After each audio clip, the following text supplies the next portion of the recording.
Hello there, and welcome to the Sleepy Science Guide. I am so glad you found your way here tonight. Maybe you've had a long day, or perhaps you're someone who finds comfort in gentle learning as you drift towards sleep. Either way, this journey is for you. There's nothing you need to do but rest.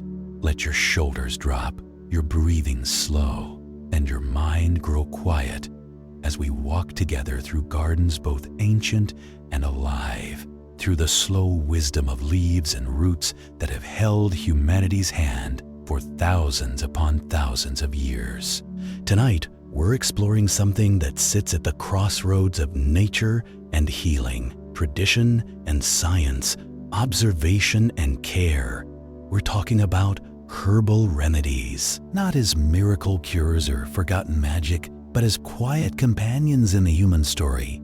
Plants that have soothed fevers, eased pain, calmed minds, and sometimes even saved lives. These are remedies born not in laboratories, but in gardens, forests, and meadows where people watched, tasted, tried, and remembered. And from those first careful observations grew knowledge that still shapes medicine today.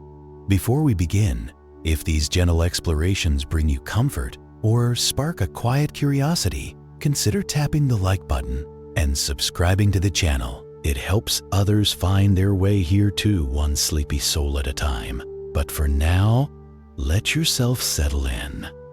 There's no rush, no urgency. Just stories, science, and the soft rhythm of plants that have grown alongside us since the very beginning. Long before there were hospitals or pharmacies, long before anyone understood molecules or chemical compounds, there was observation. Somewhere in the deep past, a person felt pain and noticed that chewing a certain bark made it fade. Someone with a fever lay beneath a tree and found that its leaves, when steeped in water, brought relief. Another person, unable to sleep, discovered that the scent of a particular flower helped the mind grow still. These weren't accidents, not entirely. They were the results of attention, of living close to the earth, of watching what animals ate when they were sick, of trying and failing and trying again across generations.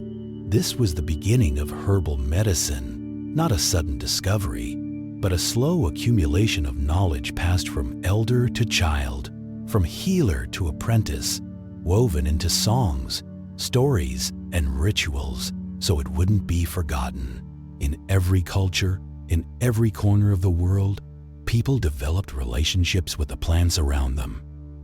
They learned which ones could be eaten, which ones could heal, and which ones must never be touched. They learned that timing mattered, that the same plant gathered in spring might differ from one gathered in autumn. They learned that preparation changed everything, that crushing, drying, boiling, or fermenting could transform a plant's effects entirely. These early herbalists didn't have microscopes or clinical trials, but they had something just as valuable: patience and careful observation over lifetimes. They noticed patterns. They saw that willow bark helped with pain and fever. They found that certain mushrooms could fight infection. They discovered that foxglove could steady an erratic heart, though too much could stop it entirely. They worked without understanding why these things happened, only that they did, repeatedly, reliably, across generations of use. And here's what's remarkable. They were right. Not about everything, of course. Folk medicine carries its share of misunderstandings, hopes, and harmless traditions. But woven through those practices were genuine therapeutic effects, real chemical interactions between plant compounds and human physiology. The people who first used these remedies didn't know about alkaloids or flavonoids, about receptor sites or metabolic pathways. But their bodies knew, and through trial, error, and the passage of time, human communities built libraries of botanical knowledge without ever writing a word. This knowledge wasn't abstract. It was deeply practical, rooted in seasons and geography. A healer in the Amazon rainforest worked with completely different plants than one in the mountains of Tibet or the coast of Ireland. Each ecosystem offered its own pharmacy, and the people who lived there became experts in what grew around them. They knew which bark to harvest after the first frost, which roots were strongest in their second year, which flowers had to be picked before noon. This wasn't superstition. It was ecology, biochemistry, and pharmacology practiced through direct experience. In medieval Europe, monastery gardens became centers of herbal knowledge. Monks cultivated medicinal plants with the same devotion they brought to prayer, understanding that caring for the sick was sacred work. They grew chamomile for digestion, lavender for headaches, sage for inflammation, rosemary for circulation. They made salves and tinctures, syrups and poultices. They kept detailed records, though many were lost to time, fire, and the disruptions of history. Meanwhile, in India, the system of Ayurveda had been refining plant-based medicine for over 2,000 years, developing complex formulations that balanced not just symptoms, but whole patterns of imbalance in the body.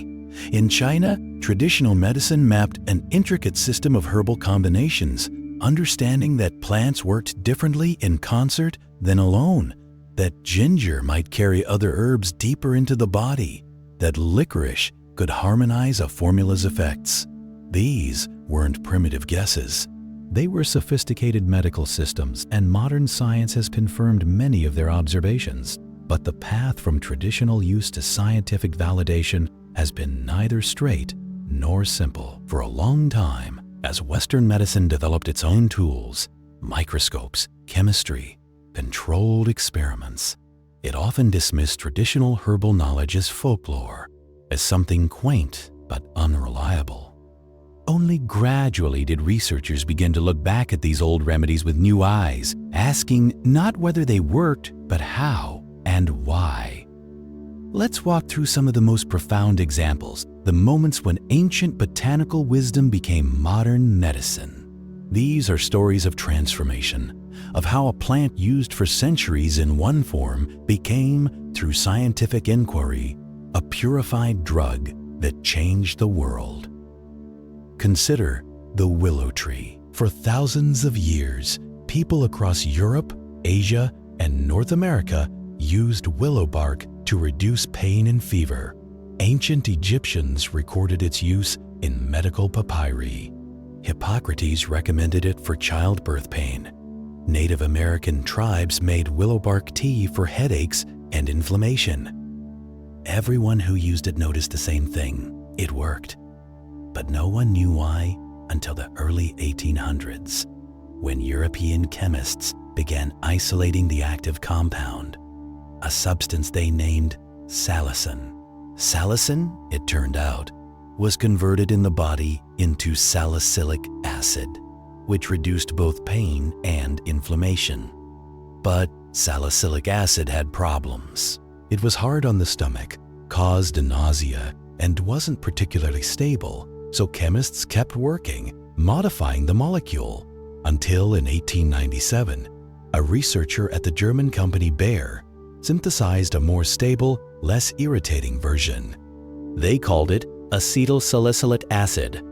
We call it aspirin. Today, aspirin is one of the most widely used drugs in the world. It prevents heart attacks, reduces stroke risk, eases headaches, and fights inflammation. Billions of people have taken it, and it all began with willow bark, with someone long ago noticing that chewing a bitter twig made pain fade, with generations of people trusting that observation enough to pass it on. Or think about the foxglove plant, tall and beautiful, with bell-shaped purple flowers that grow in European meadows and gardens. For centuries, herbalists used foxglove carefully, very carefully, for what they called dropsy, a condition we now know as congestive heart failure. where fluid builds up in the body because the heart isn't pumping efficiently. Foxglove was dangerous. Too much could kill. But in the right dose, it seemed to help the heart beat more strongly and regularly, allowing the body to shed excess fluid. In 1785, an English physician named William Withering published a detailed study of foxglove after learning about it from a traditional healer. He spent years experimenting with dosage and preparation, trying to find the narrow window between helpful and harmful. Eventually, chemists isolated the active compounds, a group of molecules called cardiac glycosides, particularly digitoxin and digoxin. These drugs are still used today to treat certain heart conditions, though with careful monitoring because, like the plant itself, they're powerful and must be dosed precisely. The pattern repeats across the history of medicine. Cinchona bark from South America, used by indigenous peoples to treat fevers, gave us quinine, which transformed our ability to treat malaria and opened entire regions of the world to exploration and settlement, for better and worse. The opium poppy, used for pain relief since ancient Sumerian times, led to the isolation of morphine, codeine, and eventually the entire class of opioid painkillers, along with all their benefits and devastating risks. The Pacific yew tree, long considered a scrub tree of little value, turned out to contain paclitaxel, now known as Taxol, one of the most effective chemotherapy agents for breast and ovarian cancer. In the 1960s, Chinese researcher Tu Yu was tasked with finding a treatment for malaria, which was ravaging troops during the Vietnam War. She turned to ancient Chinese medical texts and discovered references to sweet wormwood, Artemisia annua, used for fever for over 2,000 years. After testing hundreds of extracts, she isolated artemisinin, a compound that proved extraordinarily effective against drug-resistant malaria. Her work has saved millions of lives, particularly in Africa and Southeast Asia, and earned her a Nobel Prize. Traditional knowledge, refined by modern science, became a global lifeline. These stories aren't about replacing traditional medicine with modern drugs. They're about continuity, about how scientific medicine grew directly from the soil of herbal knowledge, how the two are branches of the same tree. When researchers screen plants for medicinal compounds, they often start with ethnobotany, the study of how indigenous and traditional cultures use plants. Why? Because thousands of years of human experience is an incredibly valuable filter. If a plant has been used medicinally across multiple cultures and generations, there's probably something real happening, something worth investigating. But here's where things get delicate and important to understand as you rest here tonight. Just because something is natural doesn't mean it's automatically safe or appropriate for everyone. This is one of the most persistent myths about herbal medicine, the idea that plants are gentle and harmless while pharmaceutical drugs are harsh and dangerous. The truth is more nuanced. Plants are chemistry. Every herb, every root, every flower contains dozens or even hundreds of chemical compounds. Some are therapeutic, some are neutral, some, in the wrong dose or combination, are toxic. The difference between medicine and poison often comes down to dose. Digoxin from foxglove saves lives when used correctly and stops hearts when used incorrectly. Willow bark contains the precursor to aspirin, but it also contains tannins and other compounds that can irritate the digestive system. St. John's wort, a popular herb for mild depression, can interfere with birth control pills, blood thinners, and many other medications by affecting how the liver processes drugs. Even something as seemingly innocent as chamomile can cause allergic reactions in people sensitive to plants in the daisy family. This doesn't mean herbal remedies are dangerous. It means they're real medicine with real effects. And like all real medicine, they deserve respect, knowledge, and appropriate use. Traditional herbalists understood this deeply. They knew which plants were safe for daily use and which required caution. They knew that pregnancy, childhood, old age, and illness could change how the body responded to herbs. They developed elaborate systems of preparation designed to maximize benefits and minimize harm. Let's talk about preparation, because this is where the art and science of herbalism truly shine. The same plant can have vastly different effects depending on how it's prepared. Take ginger, for instance. Fresh ginger root sliced and steeped in hot water makes a warming tea that can ease nausea, improve circulation, and settle the stomach. Dried ginger powder has a more concentrated heating effect and is often used for deeper digestive issues and inflammation. Ginger extracted in alcohol to make a tincture becomes more potent still, with effects that come on quickly and strongly. Ginger essential oil, highly concentrated, should never be taken internally undiluted, but can be used topically for muscle pain or in diffusers for respiratory support. Same plant, same basic chemistry, but completely different applications based on preparation. This is why traditional herbal systems develop such specific instructions. It wasn't arbitrary. It was thousands of years of experimentation showing that details matter. Water extracts certain compounds from plants, particularly water-soluble vitamins, minerals, mucilages, and some polysaccharides. This is why teas and decoctions, where plant material is simmered for a long time, work well for roots and barks that need heat to release their constituents.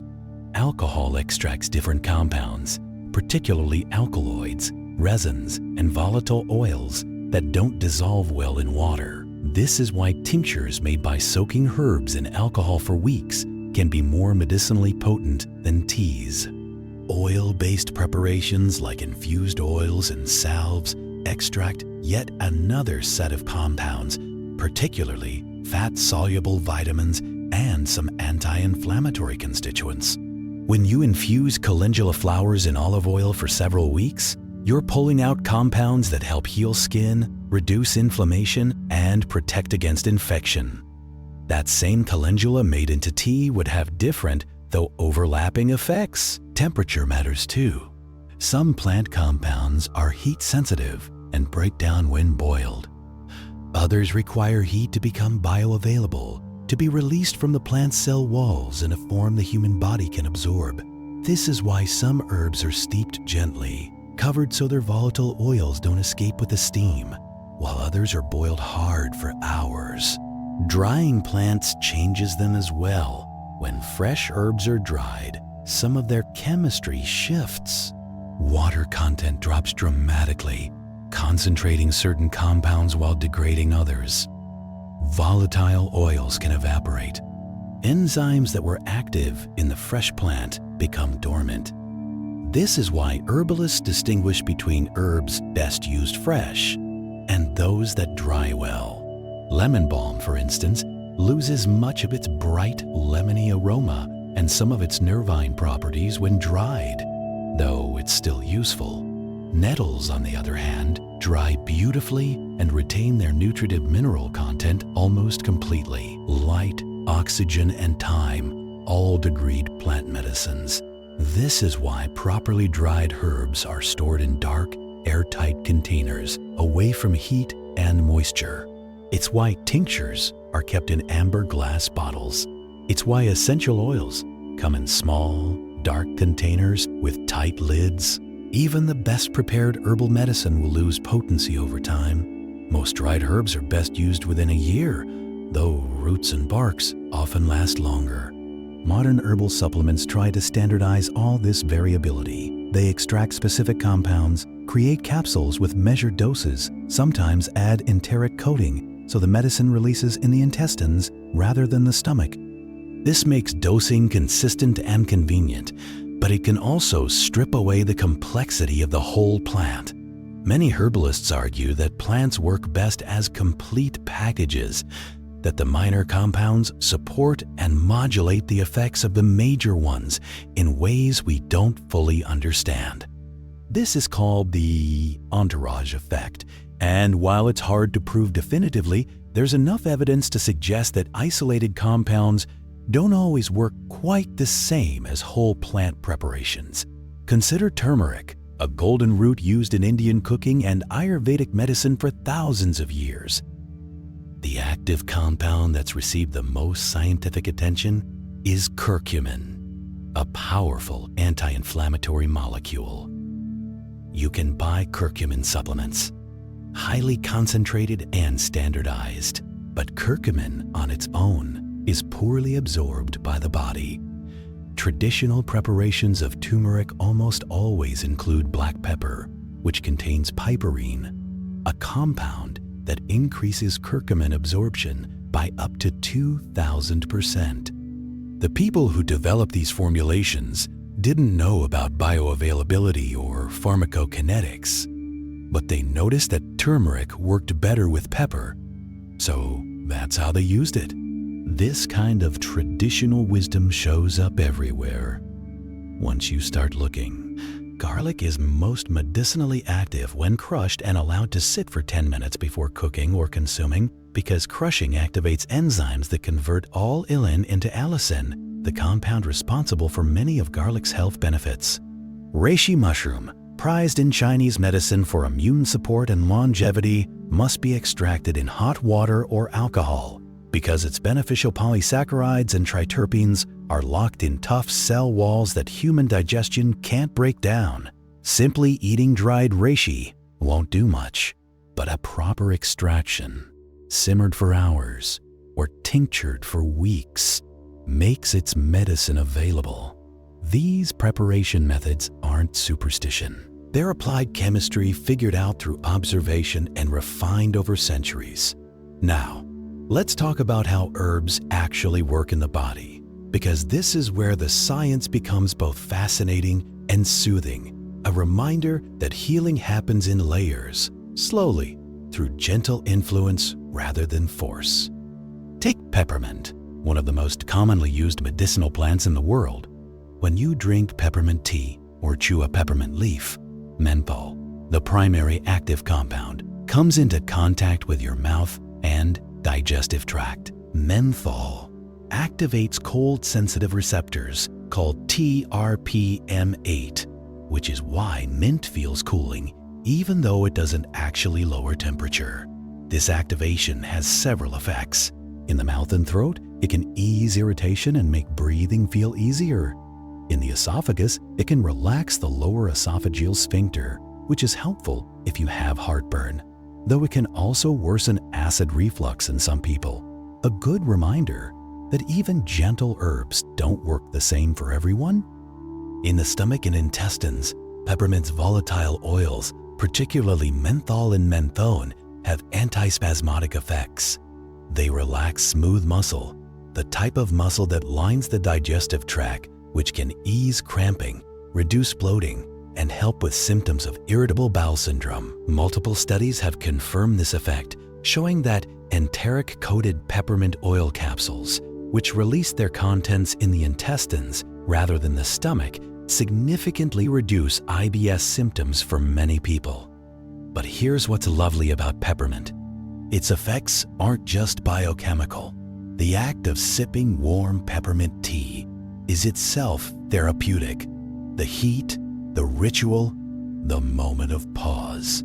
The aroma travels up through the nose to the olfactory bulb, which connects directly to the limbic system, the emotional center of the brain. Scent bypasses the thinking parts of the brain and speaks directly to memory and feeling. The smell of peppermint can evoke calm simply because you've learned to associate it with comfort and relief. This is true for many aromatic herbs. Lavender, for instance, has been used for anxiety, insomnia, and restlessness across countless cultures.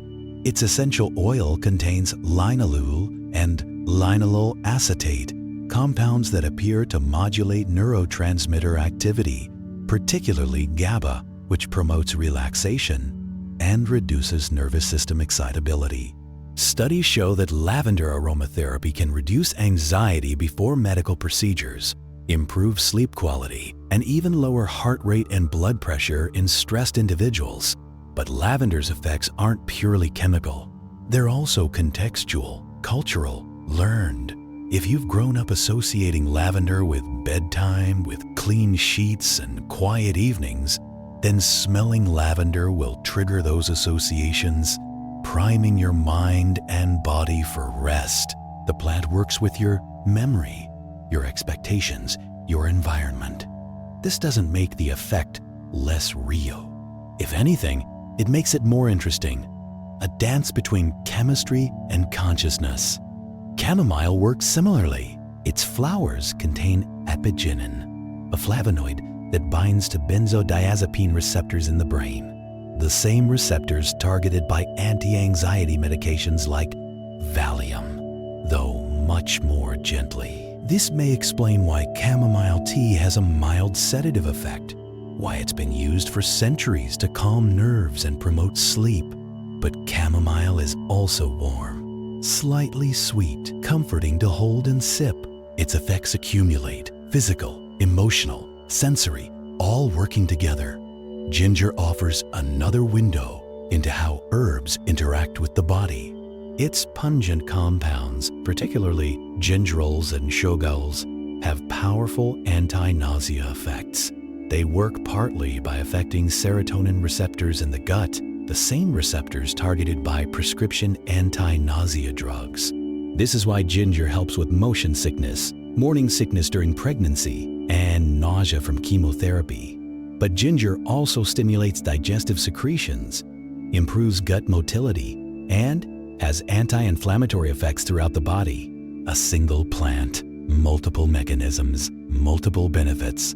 What's emerging from modern research is that many herbs don't work through a single dramatic mechanism, like a drug designed to block one specific receptor. Instead, they work through multiple gentle influences that add up over time. This is especially true for herbs classified as adaptogens, a category that includes plants like ashwagandha, rhodiola, holy basil, and ginseng. Adaptogens are plants that appear to help the body resist stress, not by sedating or stimulating, but by supporting the stress response system itself. The concept comes from Soviet research in the mid-20th century, when scientists were looking for substances that could help soldiers, athletes, and cosmonauts perform under extreme conditions. What they found were plants that seemed to normalize body functions, raising what was too low, lowering what was too high, helping the body find balance.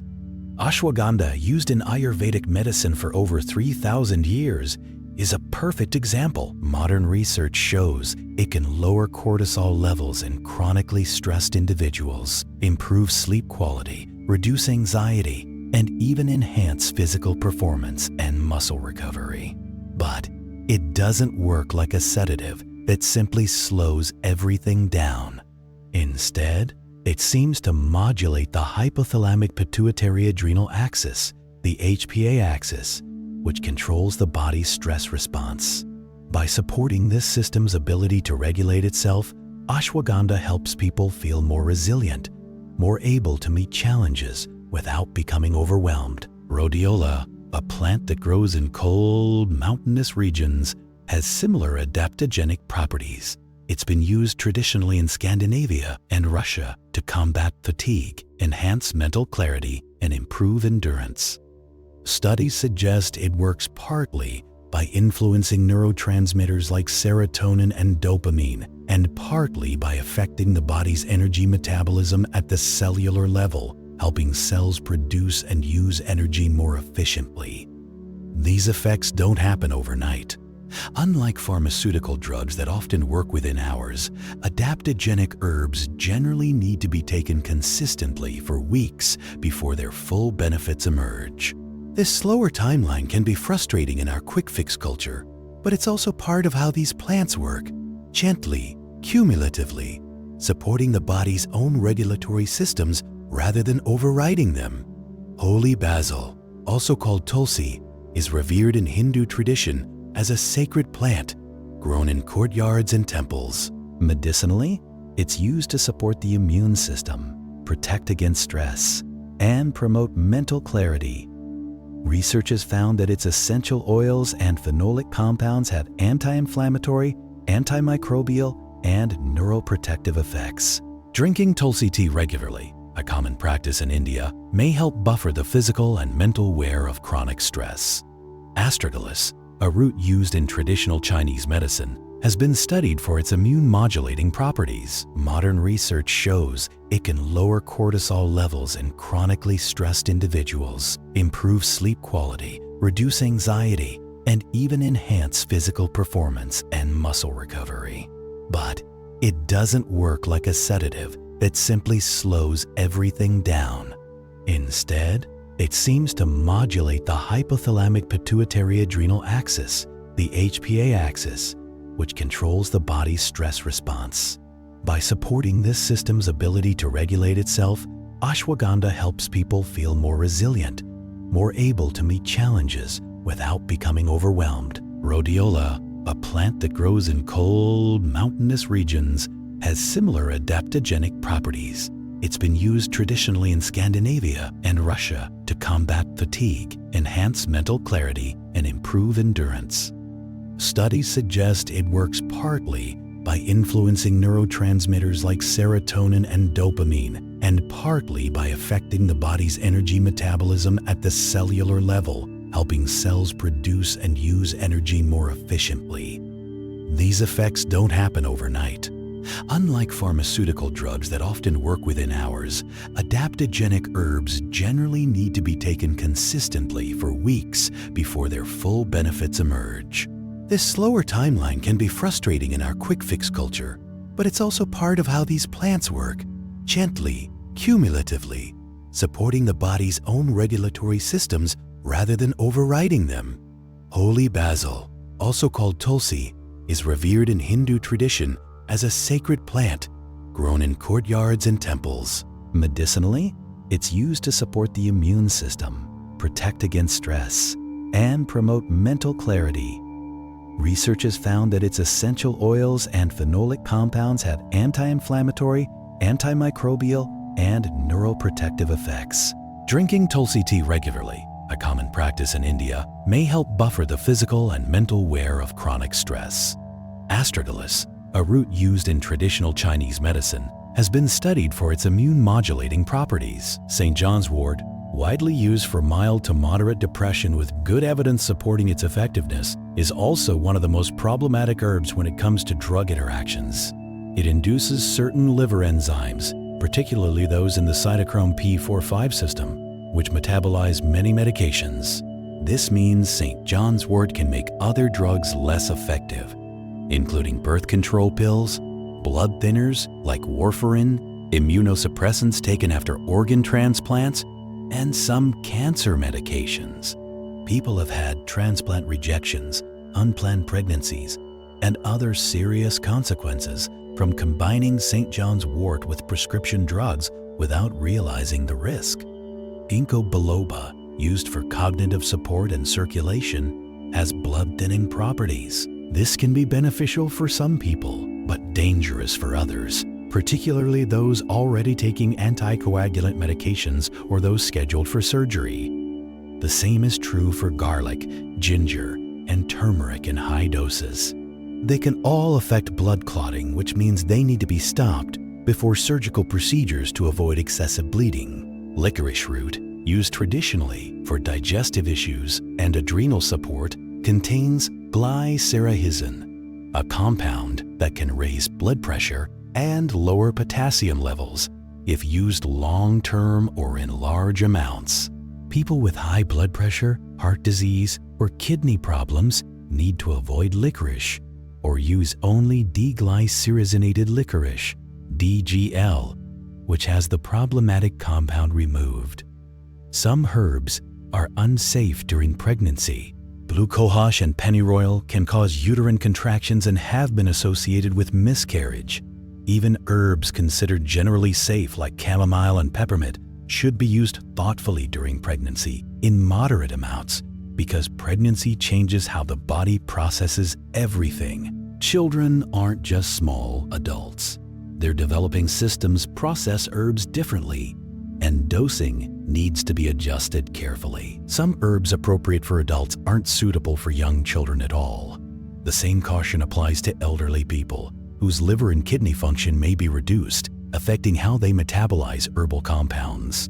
Then there's the issue of quality and contamination. Not all herbal products are created equal. The herbal supplement industry is less regulated than pharmaceutical drugs, which means quality varies enormously. Some products don't contain what their labels claim. Others are contaminated with heavy metals like lead, arsenic, or cadmium, absorbed by plants growing in polluted soil. Some have been adulterated with unlisted pharmaceutical drugs to make them seem more effective. Testing by independent organizations has repeatedly found problems with herbal supplements, from mislabeled species to dangerous contamination. This doesn't mean herbal medicine is inherently unsafe. It means that sourcing matters, that buying from reputable companies that test their products, that understanding Latin names to make sure you're getting the right species, that talking to knowledgeable herbalists or integrative healthcare providers. All of this matters. It means treating herbs with the same seriousness you treat any medicine. It also means understanding that individual variation is huge. The same herb at the same dose can affect two people quite differently, based on their genetics, gut microbiome, liver function, overall health status, and even what they ate that day. This is true for pharmaceutical drugs too, but it's especially pronounced with herbs because they contain so many compounds working together. Some people are exquisitely sensitive to herbal medicine and need only tiny amounts.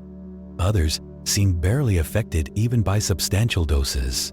Some people love the taste and feel of a particular herb and find it deeply helpful. Others have the same herb and feel nothing, or worse, feel unwell. There's no one-size-fits-all, which is why traditional herbalism was always personalized, tailored to the individual, their constitution, their specific imbalance, their life circumstances.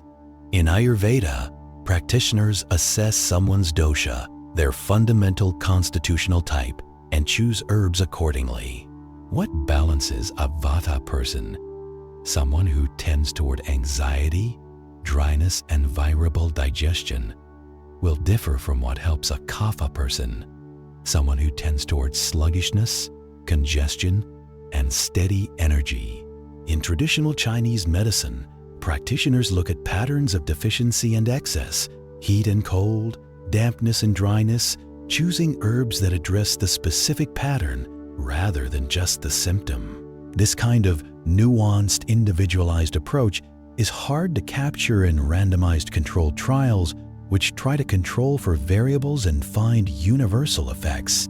It's one reason herbal medicine sometimes seems to have inconsistent research results. The same herb might work beautifully for one subset of people and do nothing for another, and if those groups are mixed together in a study, the results get muddy. Yet despite all these complexities, despite the need for care and knowledge, herbal medicine remains one of humanity's most enduring healing traditions. And there are good reasons for that, beyond just historical momentum. For one, herbs can be gentle and supportive in ways that pharmaceutical drugs often aren't. Drugs tend to be designed for strong, specific effects, blocking this receptor, stimulating that pathway, creating measurable change quickly. This is valuable, essential even, for acute and serious conditions. But for chronic, mild, or functional issues that aren't life-threatening but affect quality of life, the gentler, more holistic approach of herbal medicine can be ideal. Someone with occasional insomnia might not need a prescription sleep medication with its attendant side effects and dependence risks. A cup of passion flower or linden tea before bed, combined with good sleep hygiene, might be enough. Someone with mild anxiety might find that holy basil or lemon balm taken daily provides sufficient support without the numbness or side effects of pharmaceutical anxiolytics. Someone with occasional heartburn might manage it perfectly well with slippery elm or marshmallow root, which coat and protect the digestive lining, rather than immediately reaching for acid-blocking drugs that can have long-term consequences. Herbs also tend to be more affordable and accessible than prescription medications, at least when you're buying the raw herbs rather than expensive supplements. A bag of dried peppermint or chamomile costs very little and lasts a long time. Growing your own medicinal herbs, if you have the space and inclination, makes them essentially free. This accessibility has been crucial throughout history and remains so in many parts of the world where conventional medical care is limited or expensive. There's also something deeply satisfying, even healing in itself, about preparing your own medicine, about knowing where it comes from, about the ritual of making tea, tincture, or salve. This isn't just romantic nostalgia.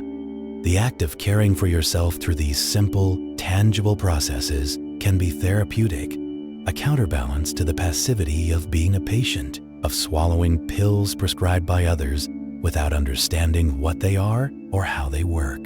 When you grow, harvest, dry, and prepare herbs yourself, you develop a relationship with them. You notice their growth patterns, their smells, their textures. You learn which ones thrive in sun or shade, which ones spread aggressively, which ones need careful tending. You participate in your own healthcare in a direct, embodied way. This doesn't replace modern medicine, but it complements it, offering a sense of agency and connection. Herbal medicine also carries cultural knowledge, stories, ways of relating to the natural world that risk being lost as traditional practices disappear. When indigenous communities lose access to their traditional lands and plants, when languages die out and elders pass without teaching the next generation, entire libraries of botanical knowledge vanish. This isn't just abstractly sad. It represents the loss of potential treatments, undiscovered compounds, ecological wisdom that could benefit everyone. Ethnobotanists race against time to document traditional plant use before it's forgotten, to learn from communities who have maintained this knowledge despite colonization, forced relocation, and cultural suppression. They're finding that traditional classifications of plants often align remarkably well with modern biochemical analysis. Plants grouped together by indigenous herbalists for similar uses frequently turn out to contain similar active compounds or work through related mechanisms. This isn't coincidence. It's the result of careful observation and testing over countless generations. But here's where things get complicated ethically. When pharmaceutical companies or researchers discover valuable compounds in traditionally used plants, who benefits? The indigenous communities who preserved and shared that knowledge, or the corporations that patent the extracted compounds? Too often, it's been the latter. This is called biopiracy, the appropriation of traditional knowledge for commercial gain without compensation or recognition. The history of quinine offers a painful example. Cinchona bark, used by Andean indigenous peoples for fevers, became the source of quinine, which European colonizers used to survive in malaria-prone regions, enabling the expansion of colonial empires. The people who first discovered and used the bark saw little benefit from the massive quinine industry that followed, even as their lands and resources were exploited. Similar dynamics play out today. Plants used traditionally in Asia, Africa, and South America are studied, their compounds isolated and patented, turned into profitable drugs, while the communities that stewarded them for generations received nothing. Some progress has been made. The Nagoya Protocol, an international agreement, attempts to ensure that benefits from genetic resources and traditional knowledge are shared fairly, but enforcement is weak and exploitation continues.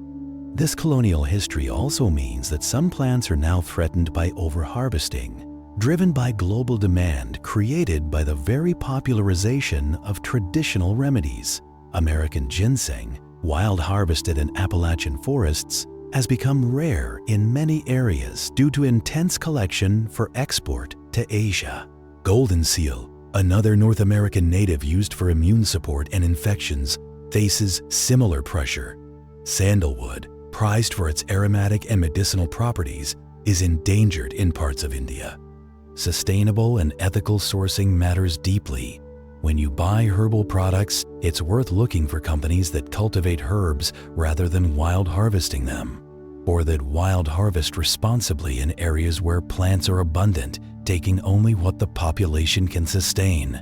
It's worth supporting fair trade and indigenous-led herbal companies when possible. The health of human communities and the health of ecosystems are inseparable. You can't have true healing without honoring both. There's also the matter of soil quality and agricultural practices. Herbs grown in healthy organic soil without pesticides or heavy metals are simply safer and more effective than those grown in depleted, contaminated conditions. Plants are bioaccumulators. They absorb what's in the soil, including lead, cadmium, and arsenic if those toxins are present. Comfrey, for instance, is a nutrient-rich plant used externally for wound healing and internally, though with caution, for digestive issues. But comfrey, grown near roads or in contaminated industrial areas, can concentrate heavy metals to dangerous levels. This is part of why growing your own herbs or knowing your sources is valuable. You can control the soil, avoid chemicals, harvest at the right time, and prepare the herbs properly. Not everyone can do this, of course. Urban dwellers, people without land or time, those with disabilities, all need access to safe, affordable herbal medicine too, which brings us back to the importance of quality companies and regulation that protects consumers without strangling traditional practices.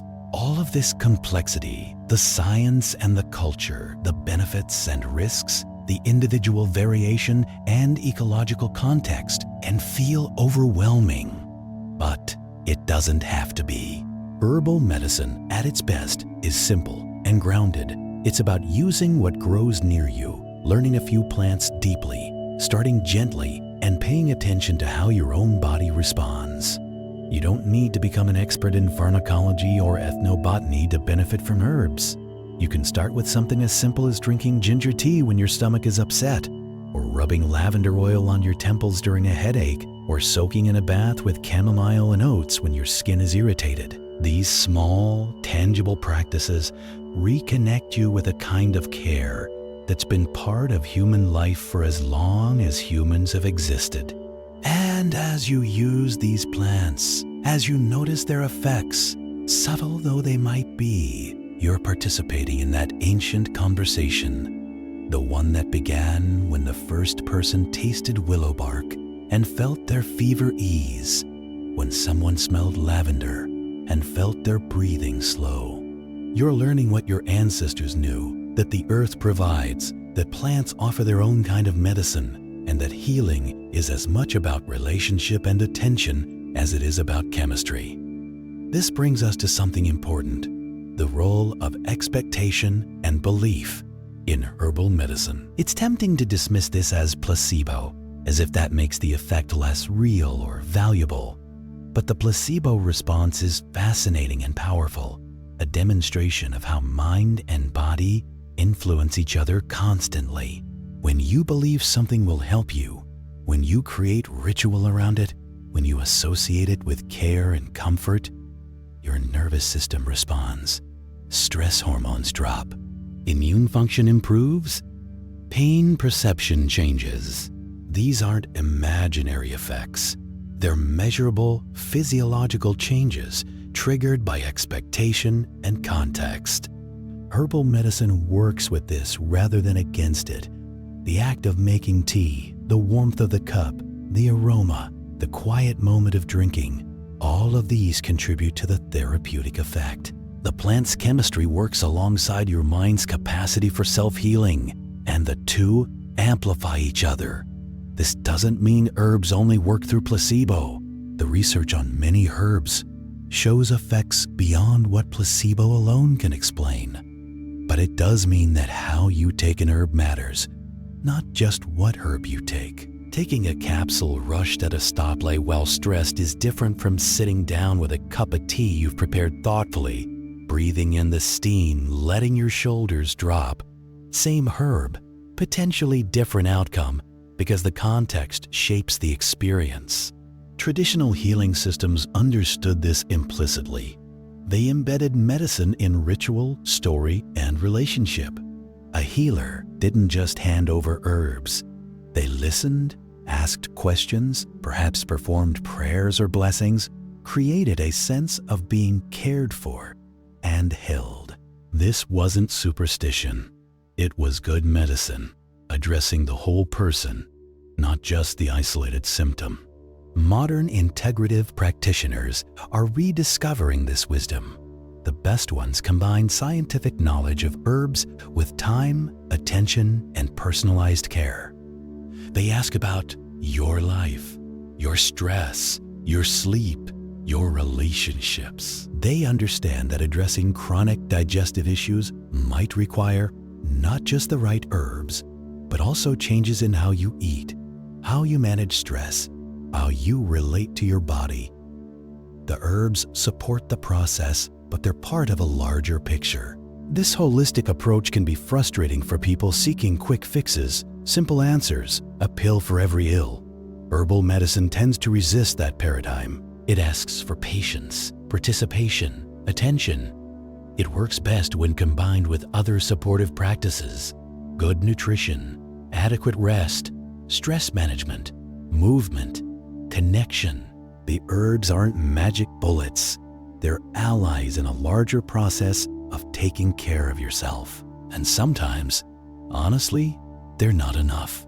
Sometimes you need antibiotics, surgery, pharmaceutical drugs designed for specific serious conditions. Herbal medicine isn't appropriate for everything, and pretending otherwise can be dangerous. Someone having an asthma attack needs an inhaler, not herbal tea, no matter how beneficial that tea might be for long-term respiratory support. Someone with severe depression needs professional mental health care, possibly including medication and therapy, though herbs might support that treatment. The key is integration, knowing when herbs are appropriate, when they need to be combined with conventional medicine, and when they should step aside entirely. This requires humility, honesty, and education, qualities that good herbalists and good doctors alike should embody. There's a particular kind of herbal knowledge that's worth mentioning: the concept of nutritive herbs, plants so safe and rich in vitamins, minerals, and other nutrients that they can be consumed regularly, even daily, as food like medicine. Nettles are a perfect example. Stinging nettle leaves, once cooked or dried, lose their sting and become a mineral-rich tonic, high in iron, calcium, magnesium, and protein. Nettle tea or soup has been used traditionally to support people recovering from illness, to build blood in cases of anemia, to nourish during pregnancy and postpartum. Oat straw, the green tops of the oat plant harvested before the grain forms, is another nutritive herb. It's calming to the nervous system, supportive of bone health due to its silica content, and nourishing over the long term. It doesn't have dramatic immediate effects, but drunk regularly over weeks and months, people often report feeling more resilient, less frazzled, better able to handle stress. 1750. 1750. Prib. Problems deserve all. For more people, generating formings and settings. This category of gentle, nourishing herbs is perhaps the safest place for most people to begin exploring herbal medicine. They're forgiving, unlikely to cause problems, and offer benefits that accumulate quietly over time. They teach you to notice subtle changes, to pay attention to how you feel not just today but over weeks and months. They also remind us that not all medicine is about fixing problems.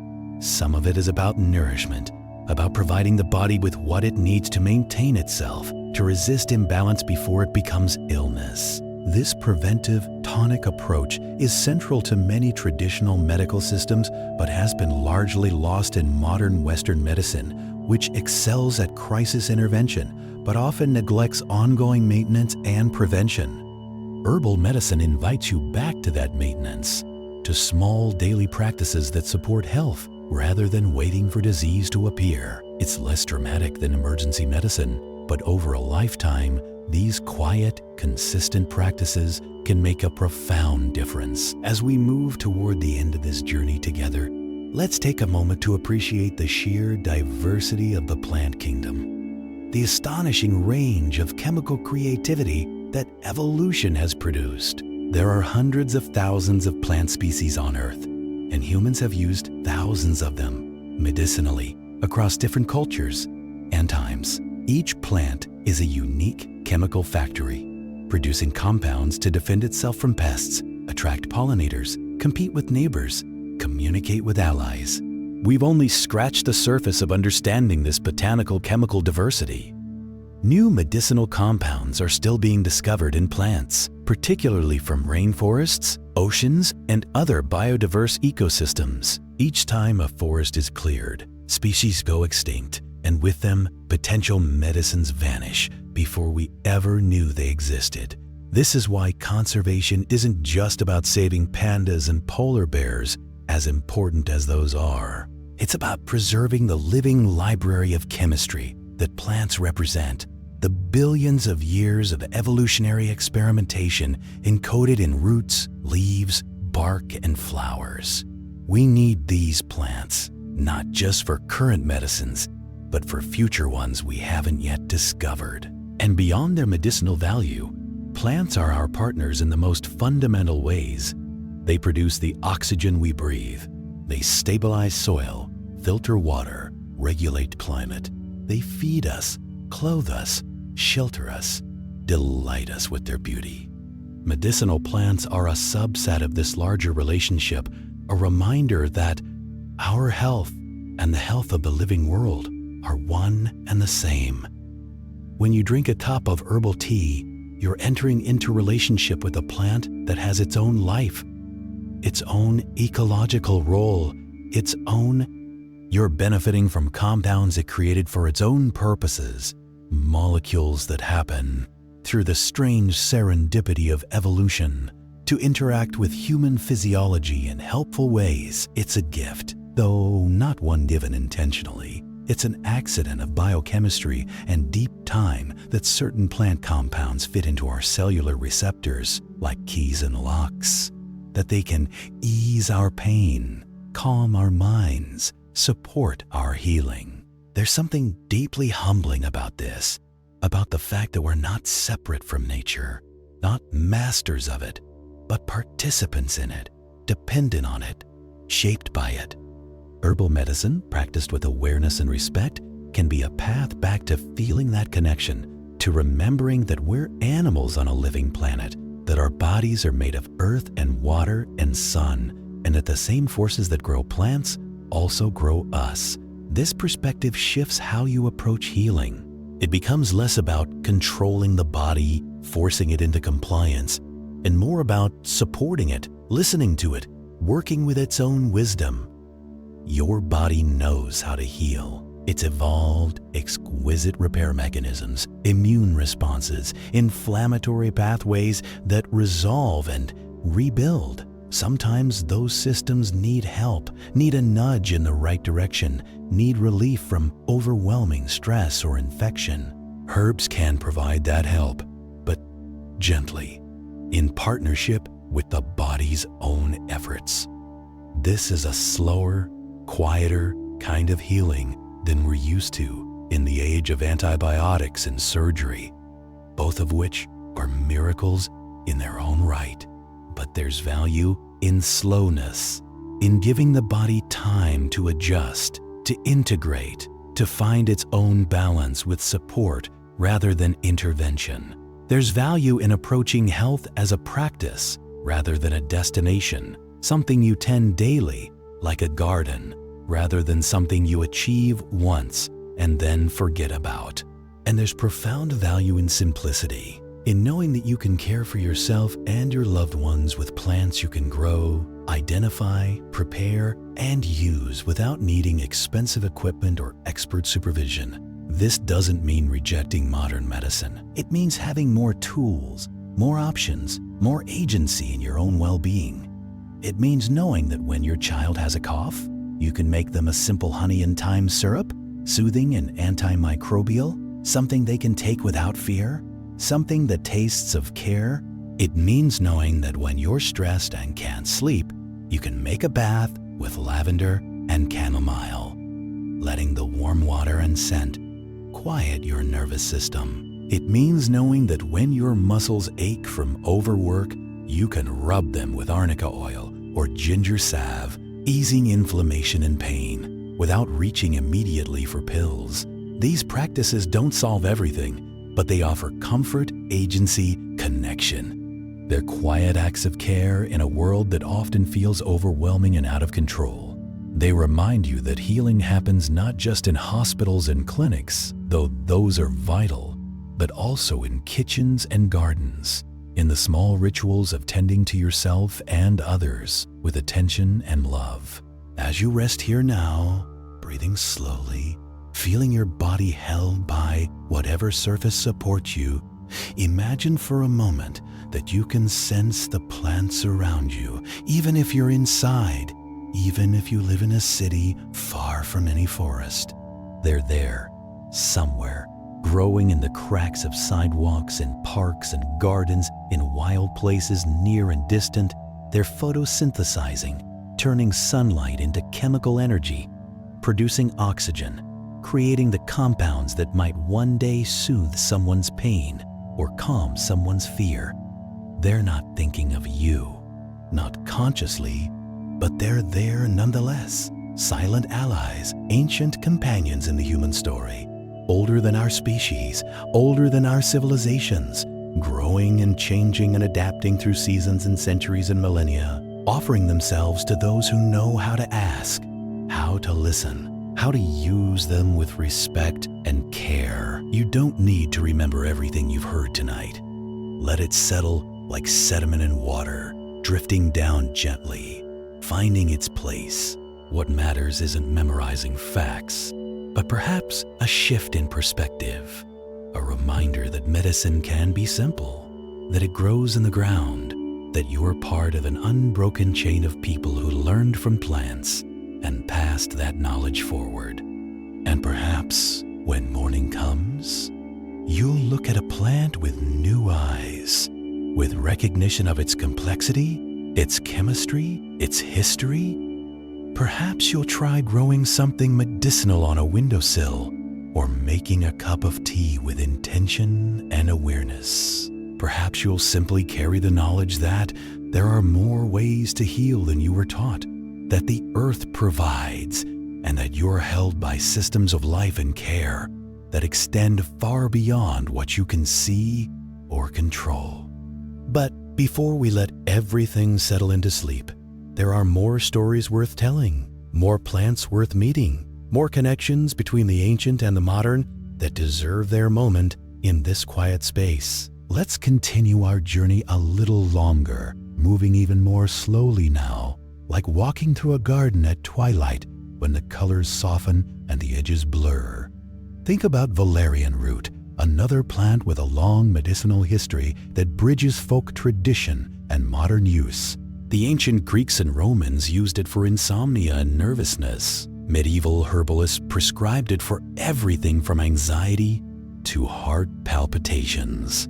Its smell is distinctive, earthy and pungent, almost unpleasant to some, which is perhaps why cats are often attracted to it, rolling in valerian plants with the same enthusiasm they show for catnip. Modern research on valerian has been mixed, which is common with herbal sleep aids. Some studies show it helps people fall asleep faster and improve sleep quality, particularly when taken consistently over weeks rather than as a single dose. Others show minimal effects beyond placebo. This inconsistency might relate to preparation methods, the specific compounds being measured, or individual variation in how people metabolize valerian's active constituents. What we do know is that valerian contains several compounds that interact with GABA receptors in the brain, the same system that regulates relaxation and sleep. Valerian acid, one of its primary constituents, appears to enhance GABA activity, which could explain its calming effects. But valerian also contains many other compounds, flavonoids, alkaloids, and volatile oils, which likely contribute to its overall effect in ways we don't fully understand. Some people find valerian deeply helpful for sleep, especially the kind of sleep difficulty that comes from an overactive mind, from lying awake with thoughts spinning. Others try it and feel nothing, or worse, wake up groggy. This is the reality of herbal medicine. It's personal, individual, requiring experimentation and attention to find what works for your particular body and circumstances. Passion flower offers another option for those seeking natural support for sleep and anxiety. Native to the Americas, it was used by indigenous peoples and later adopted by European settlers who brought it back across the Atlantic. Its name comes from Spanish missionaries who saw religious symbolism in its intricate flowers, connecting its form to the Passion of Christ. The plant itself cares nothing for these projections, but the name stuck. Passion flower appears to work partly through the GABA system as well, though through slightly different mechanisms than valerian. Some research suggests it can reduce anxiety as effectively as some prescription medications, though more gently and with fewer side effects. It's often combined with other calming herbs like lemon balm, hops, or chamomile in sleep formulas, working together in ways that might be more effective than any single herb alone. Lemon balm, Melissa officinalis, deserves its own moment of attention. This member of the mint family has been cultivated for over 2,000 years, prized for its bright, citrusy scent and its gently uplifting yet calming effects. In medieval times, it was made into cordials and wines used to make the heart merry, as the herbalist John Evelyn wrote in the 1600s. The Carmelite order of nuns created Carmelite water, a lemon balm-based tonic that remained popular for centuries. Modern research has found that lemon balm can reduce anxiety, improve mood, and enhance cognitive function, particularly attention and memory. It appears to work partly by inhibiting an enzyme that breaks down GABA, allowing this calming neurotransmitter to remain active longer in the brain. It also contains compounds called terpenes that may directly affect mood and stress response. Lemon balm is best used fresh or recently dried, as its volatile oils dissipate quickly with storage. This is why traditional preparations often involved making it into alcohol-based tinctures or cordials, which preserve the oils better than drying alone. A fresh lemon balm tea, made with leaves picked from the garden and steeped briefly in hot water, has a brightness and potency that dried herb simply can't match. This is the kind of knowledge that gets lost when we rely only on capsules and standardized extracts. The understanding that timing and freshness matter, that plants are living, changing things whose medicine varies with the seasons. Hawthorn is another plant with deep roots in both folklore and cardiology. In European tradition, hawthorn trees marked boundaries and sacred spaces, and their flowers, leaves, and berries were used medicinally. Hawthorn has a particular affinity for the heart, both literally and symbolically. Herbalists have used it for centuries, for heart weakness, irregular heartbeat, and what they called heartache, both physical and emotional. Modern research has confirmed hawthorn's cardiovascular benefits. Its flavonoids and oligomeric procyanidins improve blood flow to the heart, strengthen the force of heart contractions, and protect heart tissue from oxidative damage. Clinical studies have shown that hawthorn extract can improve symptoms in people with mild to moderate congestive heart failure, reducing shortness of breath and fatigue while improving exercise capacity. What's particularly interesting is that hawthorn works gradually, building its effects over months of consistent use rather than producing immediate changes. This makes it ideal for long-term cardiovascular support, but frustrating for people expecting quick results. It's also remarkably safe, with few side effects and minimal drug interactions, though anyone with heart conditions should still work with a healthcare provider, as hawthorn can interact with heart medications and needs to be dosed appropriately. The berries ripen in autumn, deep red and slightly sweet tart, and they've been made into jams, jellies, and syrups for generations. There's something deeply satisfying about medicine that's also food, about plants that nourish and heal simultaneously, blurring the line between kitchen and apothecary. This brings us to the concept of food as medicine, which is central to many traditional healing systems. In traditional Chinese medicine, foods are classified by their energetic properties, warming or cooling, drying or moistening, and prescribed to balance constitutional tendencies. Someone who runs hot and dry might be encouraged to eat cooling, moistening foods like cucumber and pear, while someone who's cold and damp might benefit from warming, drying foods like ginger and cinnamon. Ayurveda has a similar approach, categorizing foods and herbs according to taste, rasa, and their effects on the doshas. Bitter and astringent tastes cool, and dry, sweet, and salty tastes moisten and build. Pungent tastes warm and stimulate. A meal isn't just calories and nutrients, it's medicine, either balancing or unbalancing depending on how well it matches your constitution and current state. Modern nutritional science is slowly catching up to what these ancient systems intuited, that food profoundly affects inflammation, immune function, mood, energy, and long-term disease risk. The Mediterranean diet, rich in vegetables, fruits, whole grains, olive oil, and herbs like oregano, rosemary, and garlic, consistently shows up in research as protective against heart disease, diabetes, and cognitive decline. These aren't exotic superfoods, just ordinary plants used daily, their benefits accumulating quietly over years of regular consumption. Garlic deserves special mention as one of those plants that sits perfectly between food and medicine. It's been cultivated for at least 7,000 years, used both to flavor food and treat disease across virtually every culture that encountered it. Ancient Egyptian workers building the pyramids were given garlic to maintain their strength and health. Greek athletes ate it before competitions. Roman soldiers carried it as both food and medicine. The sulfur compounds that give garlic its pungent smell and taste, particularly allicin, have powerful antimicrobial, anti-inflammatory, and cardiovascular effects. Garlic can lower blood pressure, reduce cholesterol, improve arterial health, and boost immune function. It's been shown to have activity against bacteria, viruses, fungi, and parasites, though it's not strong enough to replace antibiotics for serious infections. What's fascinating is that allicin isn't present in intact garlic cloves. It's formed when the enzyme alliinase comes into contact with olein, which happens when garlic is crushed or cut.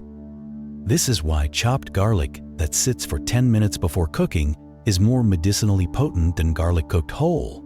The resting period allows alliin to form before heat inactivates the enzyme. Traditional cooks didn't know about allicin or alliinase, but they developed techniques that maximized garlic's benefits anyway, crushing it in a mortar and pestle, letting it sit while they prepared other ingredients, adding it near the end of cooking to preserve its bite. This is the kind of embedded wisdom that gets dismissed as superstition until science explains the mechanism, and everyone acts surprised that traditional methods were effective all along.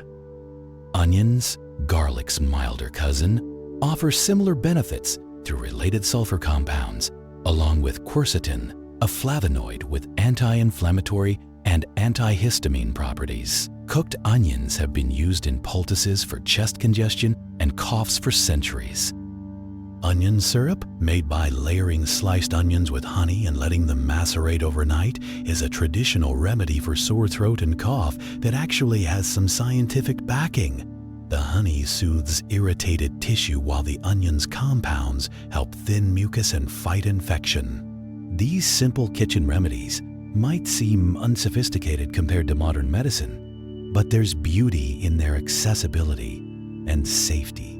A parent can make onion honey syrup at midnight when a child wakes coughing, can make it with ingredients already in the house, can offer comfort and care in a tangible form that doesn't require a pharmacy or prescription. This kind of medicine is becoming rarer, and that's a loss. Not because we should reject modern healthcare, but because we've lost the middle ground, the place where minor ailments are addressed with simple, safe home remedies before escalating to more aggressive interventions.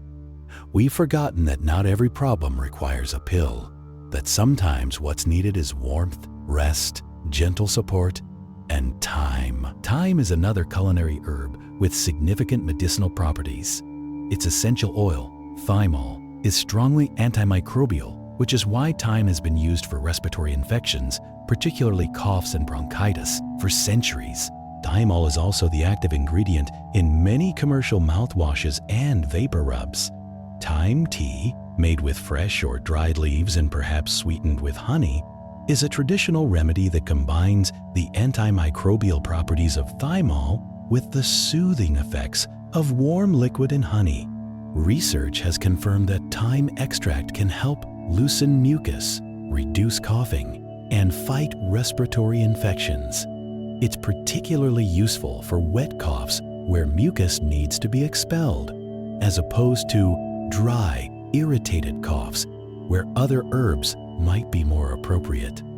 Thyme is also antispasmodic, helping to relax the smooth muscles of the airways, which can ease the spasms that trigger coughing fits. Combined with other respiratory herbs like mullein, which soothes irritated mucous membranes, or elecampane, which is both antimicrobial and expectorant, thyme becomes part of a comprehensive approach to respiratory health.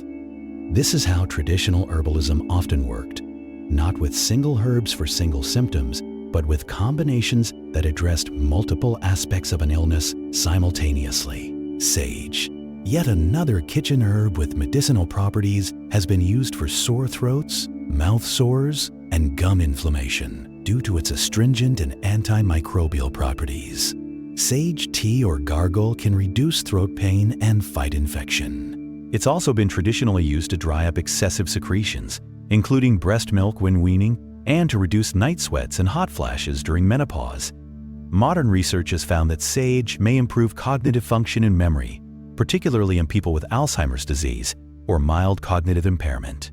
This might be related to its effects on acetylcholine, a neurotransmitter important for learning and memory. The connection between sage and wisdom, embedded in its name, salvia, from the Latin salvere, to save or heal, might not be entirely metaphorical. But sage also contains thujone, a compound that can be neurotoxic in very high doses. This isn't a problem with culinary use or occasional medicinal tea, but it's a reminder that even common herbs deserve respect. Essential oil of sage should never be ingested in large amounts, and sage tea shouldn't be consumed in huge quantities over long periods without breaks. This brings us to another important category of herbs, those used not for treating illness, but for maintaining wellness: the tonics, adaptogens, and nutritive herbs we touched on earlier. These deserve deeper exploration because they represent a fundamentally different approach to health, one focused on resilience rather than response, on building vitality rather than fighting disease. Nettles, which we mentioned briefly, are worth returning to because they're such a perfect example of a nutritive tonic herb. When you encounter nettles in the wild, your first experience is usually painful. Those tiny hollow hairs on the leaves inject histamine and other compounds that cause intense stinging. But once you learn to harvest them properly, wearing gloves or pinching the leaves in a way that flattens the hairs, and once you cook or dry them to neutralize the sting, nettles become one of the most nourishing wild foods available. Nettles are extraordinarily rich in minerals, particularly iron, calcium, magnesium, and potassium. They're also high in protein, chlorophyll, and vitamins A, C, and K. Nettle tea, made by steeping a large handful of dried leaves in a quart of hot water for several hours, becomes a dark, rich infusion that tastes earthy and slightly grassy. Some people love it. Others find it unpalatable. But nutritionally, it's a powerhouse. The kind of thing that can genuinely support people who are depleted, anemic, or recovering from illness. Susun Weed, a well-known herbalist, calls these mineral-rich infusions nourishing herbal infusions and distinguishes them from medicinal teas. The difference is in strength and intention. A medicinal tea might use a teaspoon or tablespoon of herbs steeped briefly, extracting specific compounds for specific effects. A nourishing infusion uses a full cup or more of dried herb, steeped for hours, extracting as many nutrients as possible. You're not drinking it for a particular symptom, but to generally nourish and strengthen the body over time. Red clover is another herb used this way. Its blossoms are rich in minerals, particularly calcium and magnesium, and contain isoflavones, plant compounds with mild estrogenic effects. This makes red clover potentially helpful for menopausal symptoms, bone health, and cardiovascular support. Though research results have been mixed, what's clear is that red clover is safe, gentle, and nourishing when used as a long-term tonic. Alfalfa, despite being better known as animal fodder, is also an excellent nutritive herb for humans. It's deeply rooted and draws minerals from deep in the soil, concentrating them in its leaves. Alfalfa tea or dried alfalfa powder added to smoothies provides a wide spectrum of vitamins and minerals in forms that are easily absorbed. Oat straw, the green tops of the oat plant, is prized not just for its nutritive content, but for its specifically nourishing effect on the nervous system. Herbalists describe it as a restorative for people who are burned out, frazzled, depleted by chronic stress. It doesn't work quickly or dramatically, but over weeks and months, people often report feeling more grounded, less reactive, better able to handle life's demands.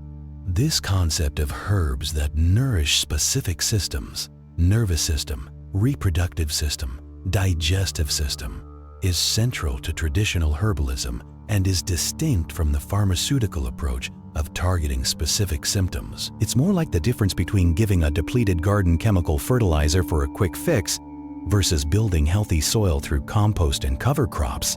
The latter is slower, but it creates lasting vitality. Reproductive tonics are a whole category unto themselves. Herbs used traditionally to support fertility, pregnancy, postpartum recovery, and menopausal transition. Red raspberry leaf is perhaps the most famous, used throughout pregnancy to tone the uterus and prepare it for labor. While research on its effectiveness is limited, it's been used so widely for so long, and it's so safe, that many midwives and herbalists continue to recommend it.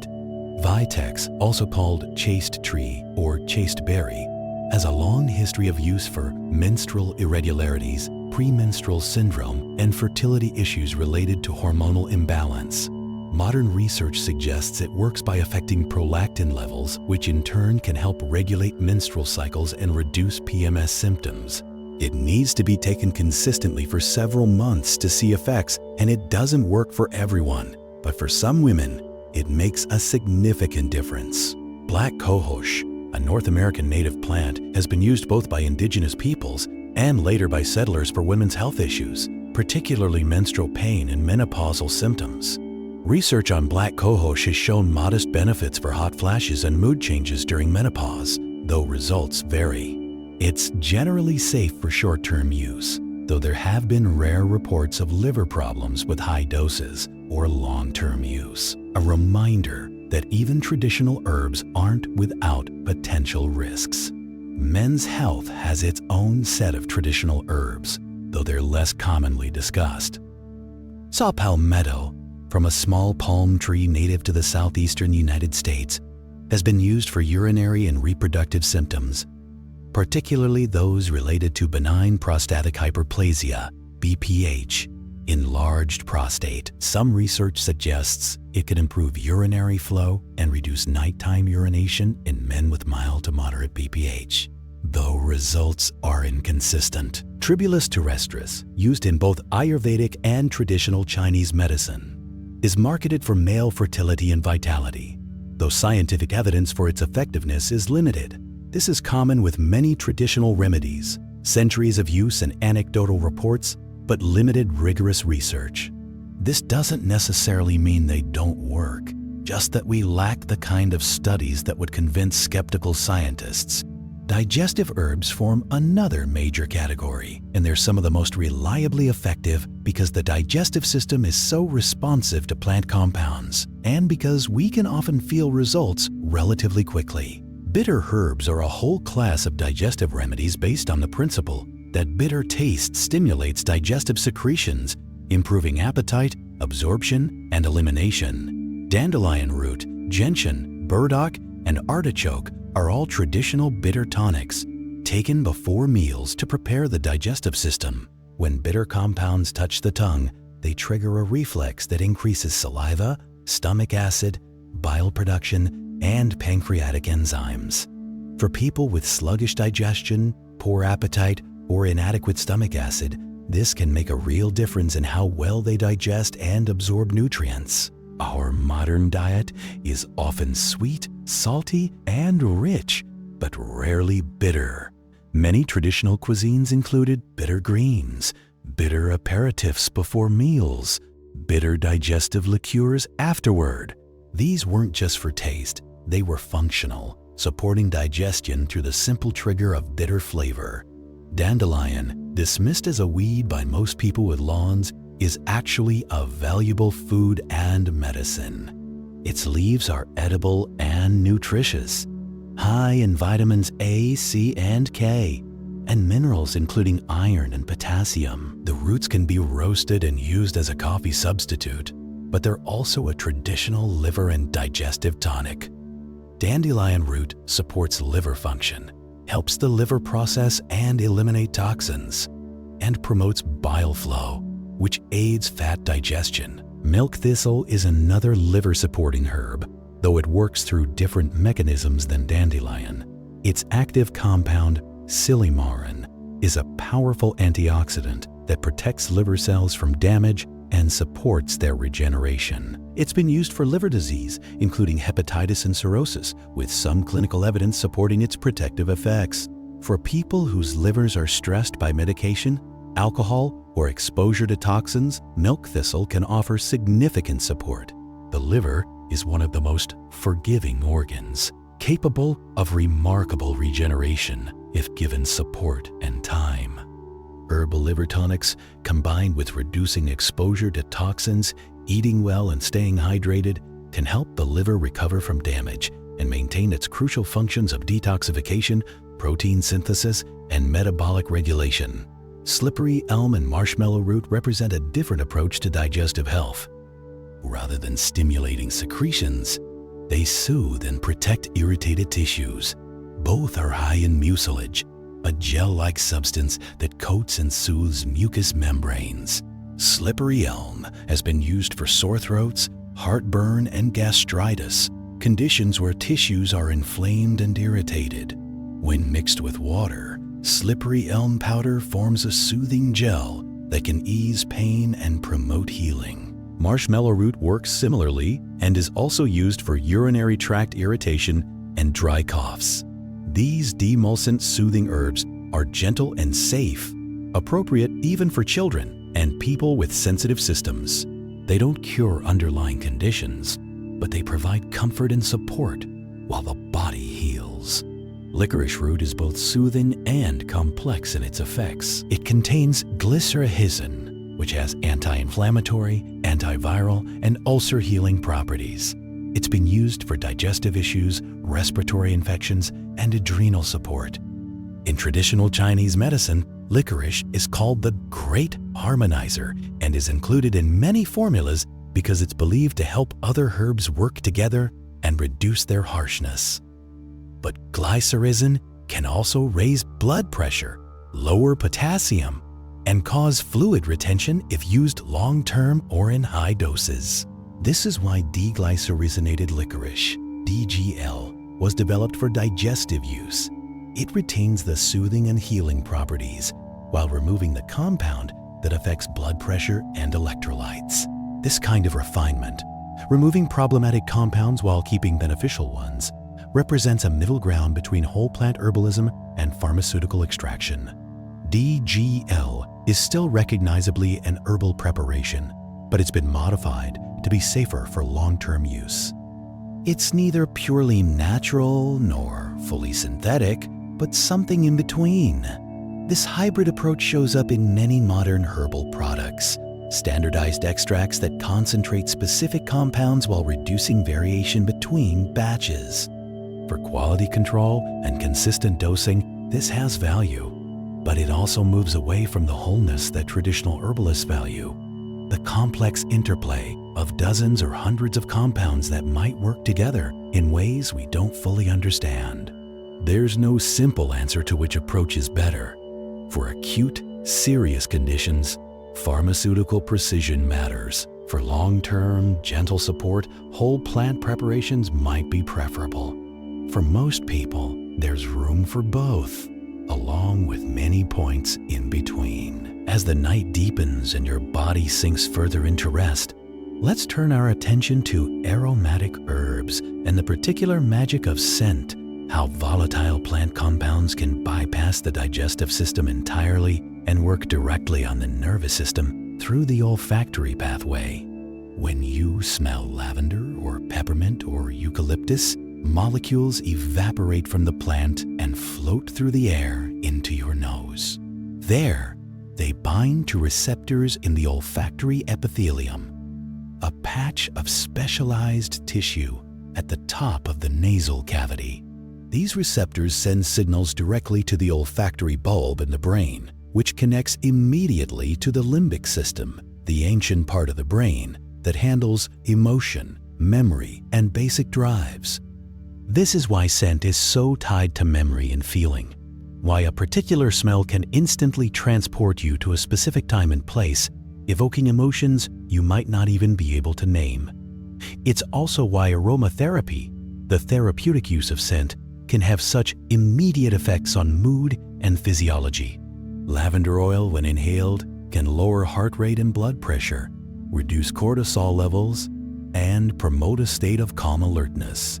Studies have shown that surgical patients exposed to lavender aromatherapy before procedures report less anxiety and require less pain medication afterward. Dental patients experience less stress when lavender is diffused in the waiting room. These aren't trivial effects. They're measurable shifts in physiology triggered by scent. Rosemary essential oil appears to have the opposite effect, increasing alertness, improving concentration, and enhancing memory performance. Students who study while smelling rosemary and then are exposed to rosemary again during testing perform better than controls, suggesting that scent can serve as a memory cue, linking information to a specific sensory experience. Eucalyptus and peppermint oils are cooling and opening, stimulating cold receptors in the airways and creating a sensation of easier breathing. This is why they're used in chest rubs and inhalers for congestion. They don't actually decongest in a pharmaceutical sense, but they make breathing feel easier, which can reduce the distress of respiratory illness and help people rest more comfortably. Tea tree oil, from an Australian native plant, has powerful antimicrobial properties and has been used traditionally for skin infections, wounds, and fungal conditions. Modern research confirms its effectiveness against various bacteria and fungi, though it should never be ingested, and can cause skin irritation in some people. Essential oils are highly concentrated, 50 to 70 times stronger than the dried herb, and they need to be treated with caution and respect.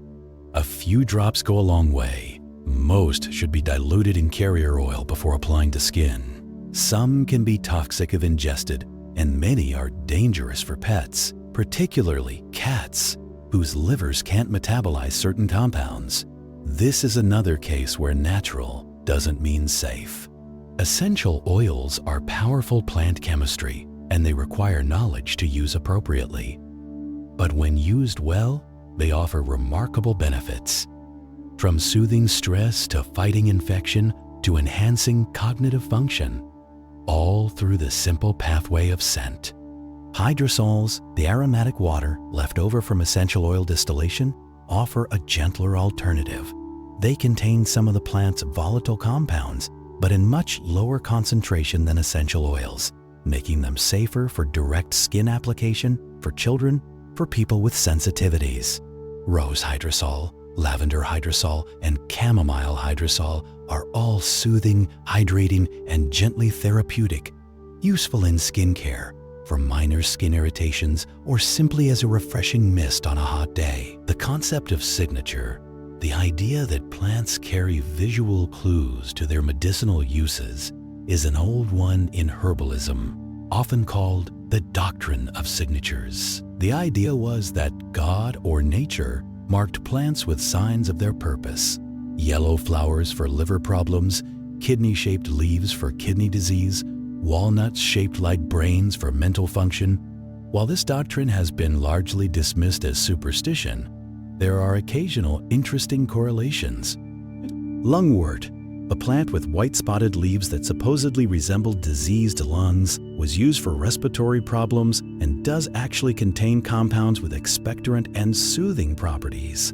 Turmeric's bright yellow color comes from curcumin, which is indeed helpful for liver health, among many other things. But most signature correlations are purely coincidental, the result of pattern-seeking human minds finding meaning in random forms. Still, there's something beautiful about the idea, the notion that plants might somehow communicate their purposes, that nature might be legible if we learn to read it correctly. What is true, though less mystical, is that plants often develop specific compounds in response to their environment, and those compounds can have medicinal properties that make ecological sense. Plants in sunny, dry climates often develop protective resins and oils to prevent water loss and protect against UV damage. These same compounds can have anti-inflammatory, antimicrobial, and antioxidant effects in humans. Plants in damp, shady environments might develop antifungal compounds to protect against mold. Those compounds can be useful for treating fungal infections. There's a chemical logic to why certain plants from certain environments have particular properties. It's not divine signature, but evolutionary pressure, creating compounds for the plant's own survival that happen to be useful for ours. This is part of what makes ethnobotany so valuable. Indigenous peoples living in close relationship with their environment over many generations notice these patterns, test these possibilities, and develop sophisticated knowledge of which plants, from which places, prepared in which ways, help with which conditions. When that knowledge is lost, whether through cultural disruption, environmental destruction, or the simple passage of time, we lose not just abstract information, but practical tools for health and healing. This is why efforts to document traditional plant knowledge, to preserve seed varieties, to protect wild ecosystems, and to support indigenous land rights all matter for medicine as much as for culture or conservation. Now, as your breathing slows and your thoughts drift like leaves on a quiet stream, let's acknowledge something important about all of this accumulated knowledge. All these plants and preparations and principles. You don't need to remember it all. You don't need to become an expert or memorize Latin names or understand biochemistry. Herbal medicine, at its heart, is simple and accessible. You can start with a single plant, something that grows near you, or that you're drawn to for reasons you can't quite name. You can grow it if you have space, or buy it dried from a reputable source. You can learn how to prepare it, how to make tea or tincture or oil. You can use it regularly and notice over weeks and months whether you feel different, whether it seems to help with whatever small discomfort or imbalance brought you to it in the first place. Maybe you'll discover that calendula salve really does help your chapped hands heal faster. That chamomile tea before bed makes your sleep deeper. That ginger in hot water settles your frequently upset stomach. Or maybe you'll find that nothing changes, or that a different plant works better, or that what you actually need isn't an herb at all, but more sleep, less stress, better food, different work, kinder relationships.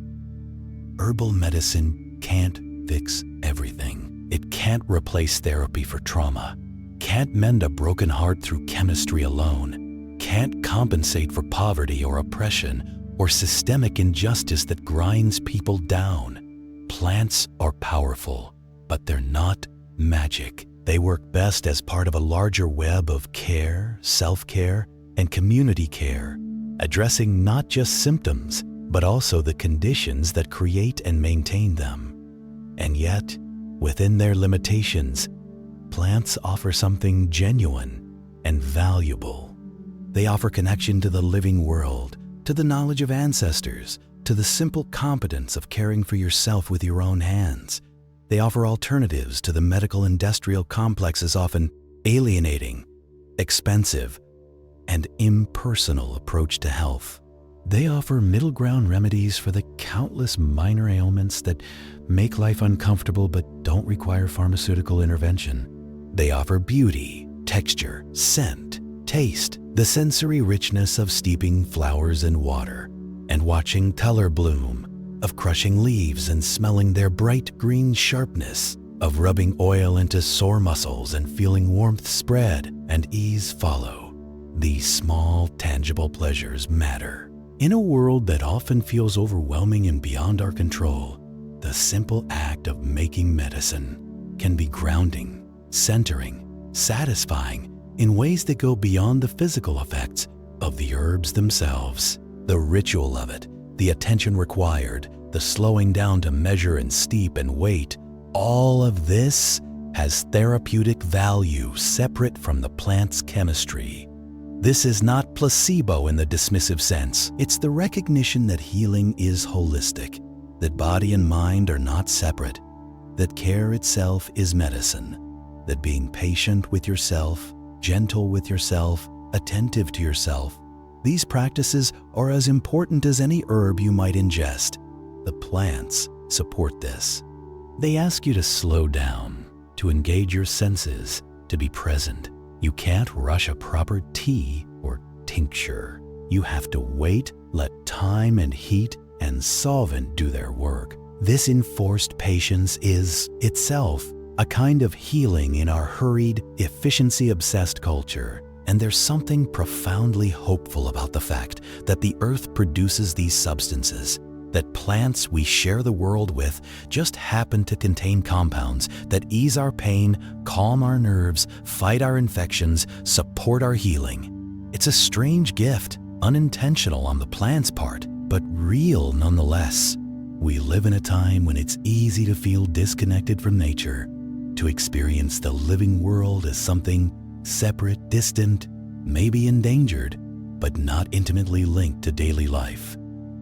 Herbal medicine offers a thread back to connection, a reminder that we're animals, biological beings, subject to the same forces and processes as every other living thing. When you use plants as medicine, you're acknowledging this kinship. You're admitting that you too are made of cells and chemistry, that you too are vulnerable to imbalance and injury, that you too need support sometimes, and that the earth, in its abundance and diversity, offers that support if you know where to look and how to ask.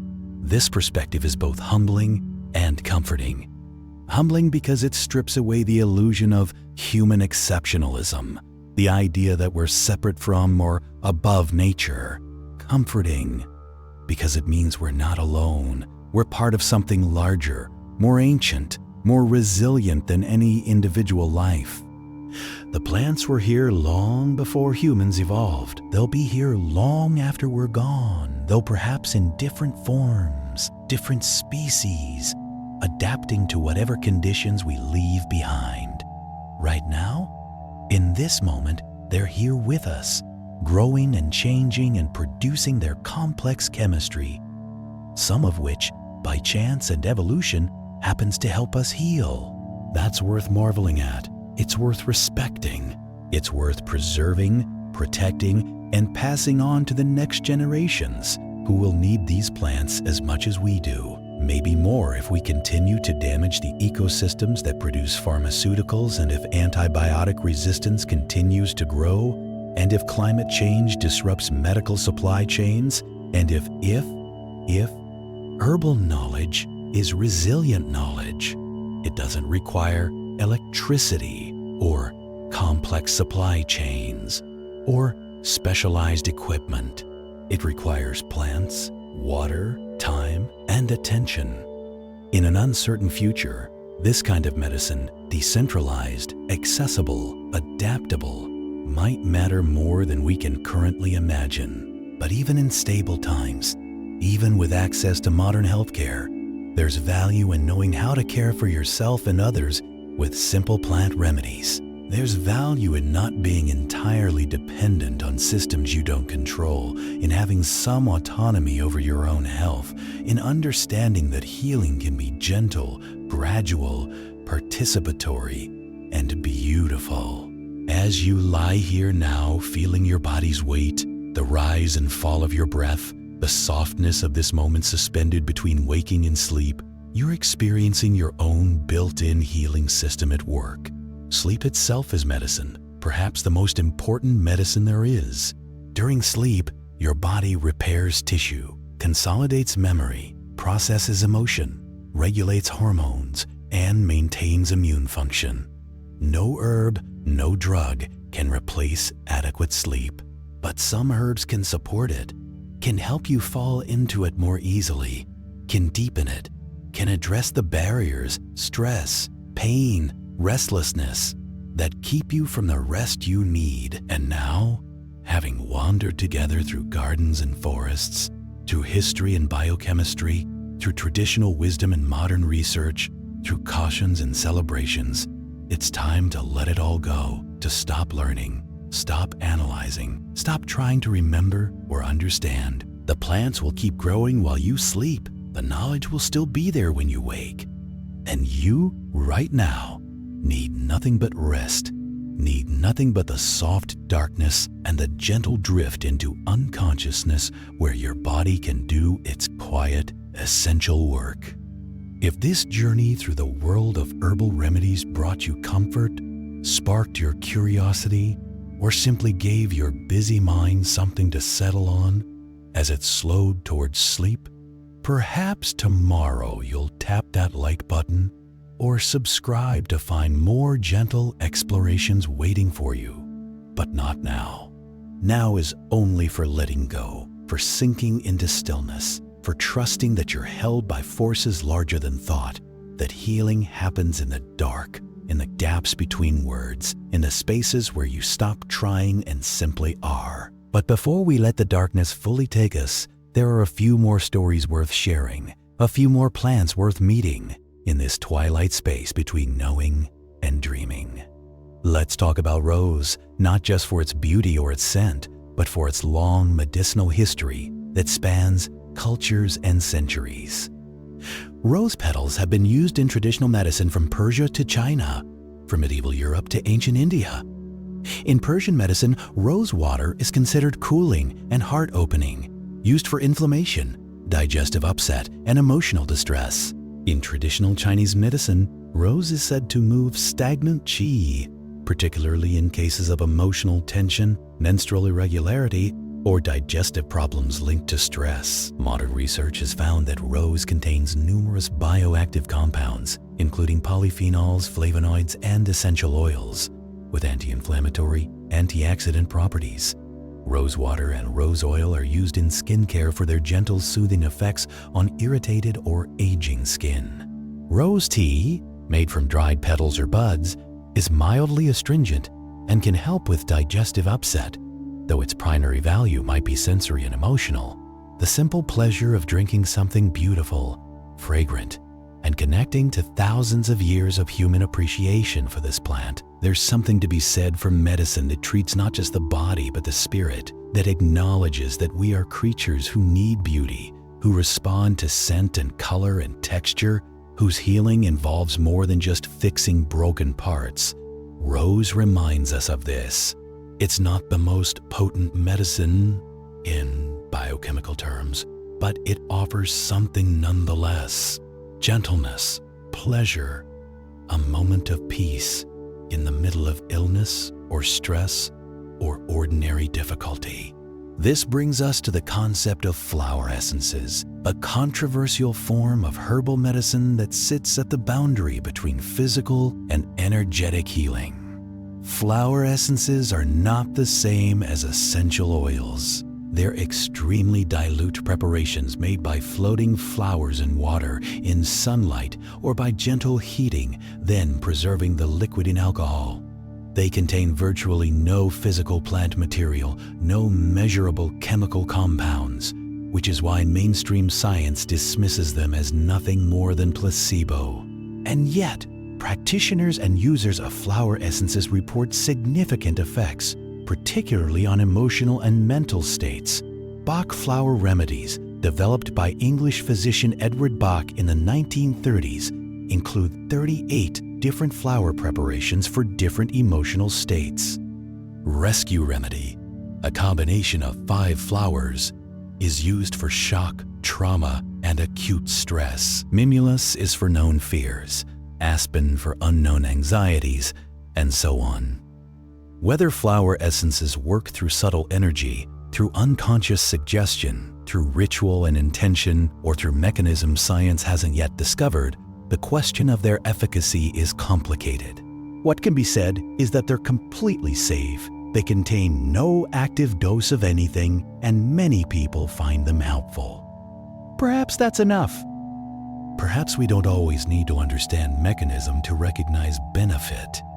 This touches on something important about herbal medicine and healing in general, the role of belief, expectation, and meaning-making in health outcomes. We know from placebo research that belief can produce measurable physiological changes. People given placebo painkillers release endorphins. People given placebo asthma inhalers show improved lung function. The mind-body connection is real and powerful, though poorly understood. Herbal medicine works with this rather than dismissing it. When you prepare tea with intention, when you trust in a plant's ability to help, when you create ritual around your healing, you're enlisting your mind, your nervous system, your body's own regulatory systems in the process. This doesn't mean the herbs are doing nothing on their own, but it means their effects are amplified by context, belief, and care. Traditional healing systems have always known this. Healing happened in ceremony, in relationship, with story and song and the healer's presence all contributing to the outcome. The medicine was the plant, yes, but it was also the ritual, the attention, the feeling of being cared for and held in a moment of vulnerability. Modern medicine, in its quest for objectivity and standardization, stripped away much of this context, focusing only on the active compound, the measurable effect, the thing that could be isolated and replicated. This brought enormous advances in treating acute and serious illness, but it also lost something valuable, the recognition that healing is holistic, that how medicine is given matters as much as what medicine is given. Integrative practitioners are trying to bring these elements back together, combining pharmaceutical precision with holistic care, using both scientific medicine and traditional practices, both technological interventions and simple human presence. In these settings, herbal medicine finds its proper place, neither alternative to conventional medicine nor subordinate to it, but complementary, offering different tools for different situations, all in service of the whole person. Let's return to specific plants because there are still so many worth knowing, worth meeting here in the quiet before sleep. Calendula, with its bright orange and yellow flowers, has been used for skin healing for centuries. It's anti-inflammatory, antimicrobial, and vulnerary, meaning it promotes tissue repair. Calendula salve or oil is used for cuts, scrapes, burns, diaper rash, and any kind of skin irritation. It's gentle enough for babies, yet effective enough that hospitals have used calendula ointment for radiation burns and surgical wound care. What makes calendula special is not just its chemistry, though it contains beneficial flavonoids, saponins, and polysaccharides, but its gentleness and versatility. It's one of those herbs you can keep in your home medicine kit and use for 100 small situations. The scraped knee, the chapped lips, the cracked skin from winter cold or summer sun. It doesn't cure anything dramatic, but it offers steady, reliable support for the body's own healing processes. Arnica is another topical remedy, though one that requires more caution. Arnica montana, a yellow mountain flower, has been used traditionally for bruises, sprains, muscle soreness, and inflammation. Applied topically as oil, salve, or gel, arnica can reduce pain and swelling, though the research on its effectiveness is mixed. What's important to know is that arnica should not be used on broken skin or taken internally, except in highly diluted homeopathic form. It contains compounds that can be toxic if absorbed in quantity. This distinction between topical and internal use matters for many herbs. Comfrey, for instance, is excellent for external use on bruises, sprains, and even bone fractures. Its traditional name was knitbone, but it contains pyrrolizidine alkaloids that can damage the liver if taken internally over time. Modern herbalists generally recommend comfrey only for external use now, though historical use included internal preparations for digestive issues. This kind of evolution in herbal practice, learning from both tradition and modern toxicology, refining recommendations as new information emerges, is healthy and important. Traditional use is valuable, but it's not infallible. People in the past made mistakes, didn't always recognize slow developing toxicity, didn't have access to the kind of chemical analysis we have now. We can honor traditional knowledge while also updating it based on what we've learned. Echinacea is another plant where traditional use and modern science have had an interesting conversation. Native American tribes used various Echinacea species for infections, wounds, and snakebite. Settlers adopted its use, and by the early 20th century, Echinacea was one of the most popular herbal remedies in America.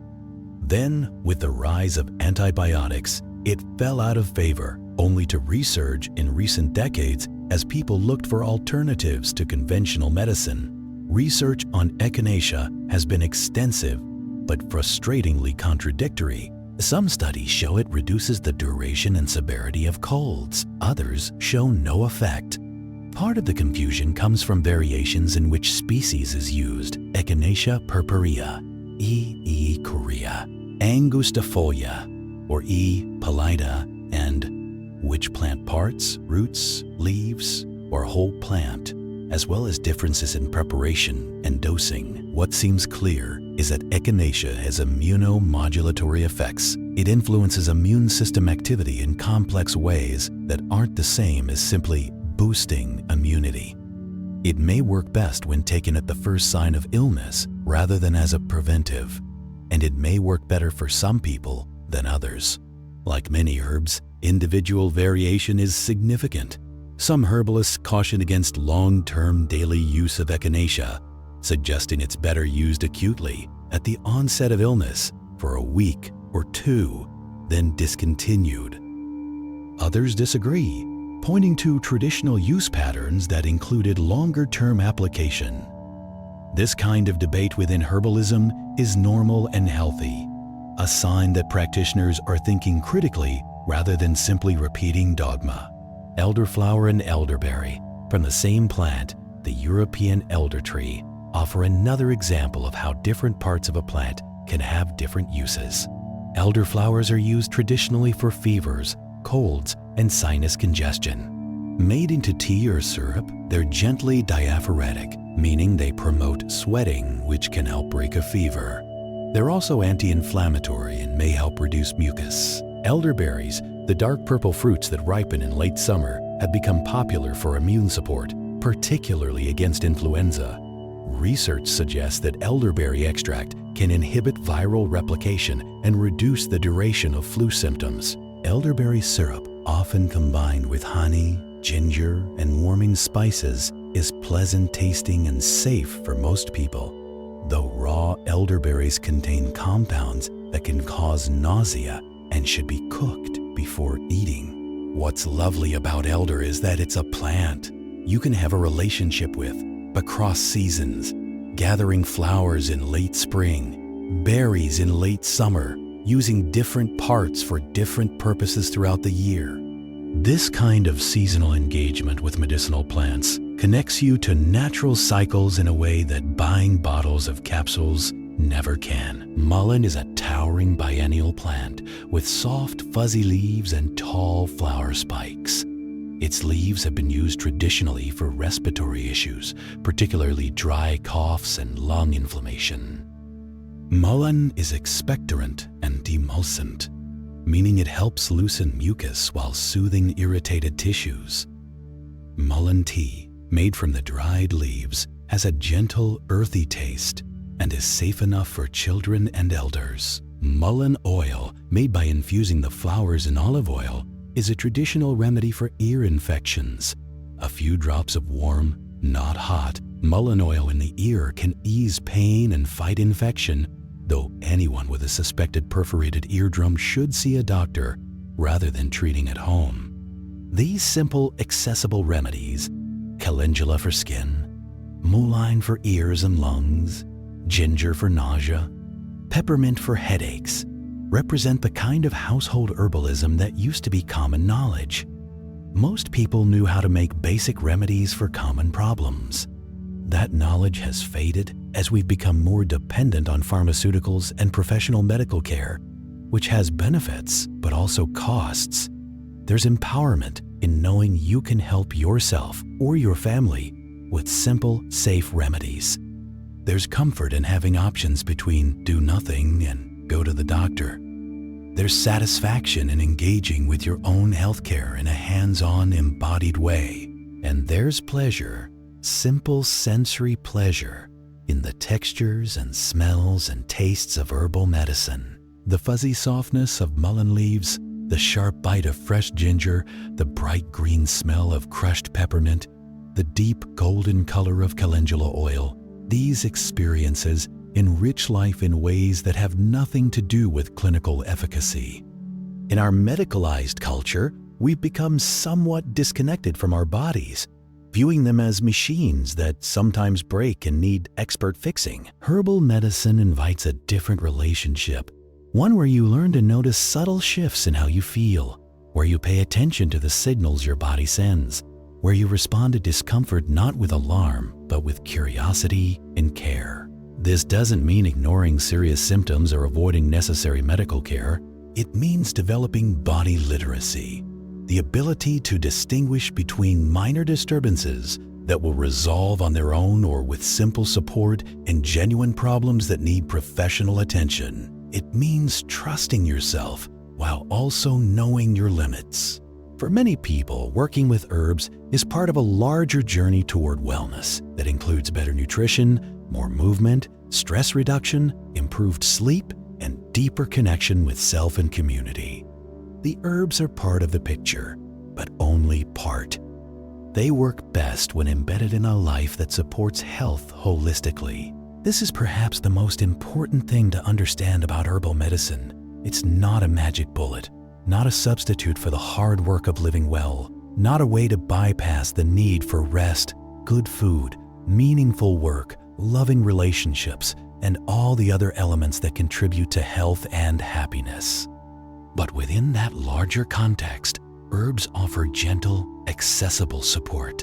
They offer connection to tradition, to the natural world, to your own capacity for self-care.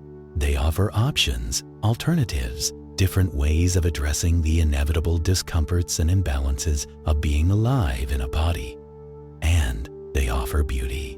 This can't be overstated. There's something nourishing to the soul about working with plants, about their colors and smells and textures, about the simple fact of their aliveness. In a world increasingly mediated by screens and plastic, by artificial and industrial, there's something grounding about putting your hands in soil, about hanging herbs to dry in bunches, about the steam rising from a pot of simmering roots. This aesthetic, sensory dimension of herbalism is part of its healing power, though it's hard to measure or quantify. It works on the part of us that responds to beauty, to natural patterns, to the satisfaction of simple, meaningful work done with hands and attention. As we move finally toward sleep, toward letting all of this knowledge settle and dissolve into rest, let's acknowledge one more thing. Herbal medicine is not separate from you, not something external you use occasionally when sick. It's part of the larger relationship between humans and plants that has existed since before we were fully human, that helped make us human, that continues to shape us in ways we barely recognize. Every breath you take includes oxygen produced by plants. Every meal you eat depends on plants, directly or indirectly. The very structure of your cells, the DNA in your nuclei, evolved an intimate relationship with the plant world, with the changing atmosphere they created, with the food they provided, with the poisons they produced that forced our ancestors to develop detoxification systems that now process everything from alcohol to pharmaceuticals. We are plant-dependent beings. We've always been. We always will be. Medicinal use of plants is just one thread in this ancient tapestry of relationship, but it's an important one. A conscious choosing to work with plants for healing, to learn their properties, to use them skillfully and respectfully. And now, truly, it's time to rest, to let the words fade, the images blur, the thinking mind quiet into the stillness that precedes sleep. The plants will be there tomorrow.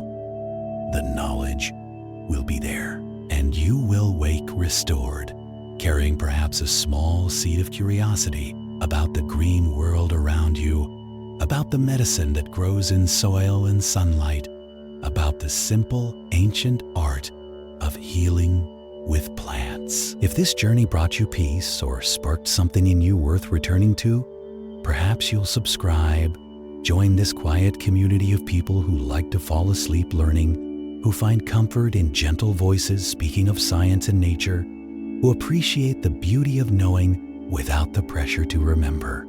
But let that be a thought for tomorrow. Tonight, now, in this moment, there's nothing to do but breathe, soften, sink into the darkness that holds you, and let sleep come in its own time, gentle and complete. The earth breathes, the plants grow. Your body knows what to do. Rest now and let it all unfold without effort, without will, without anything but surrender to the quiet pull of sleep. Good night.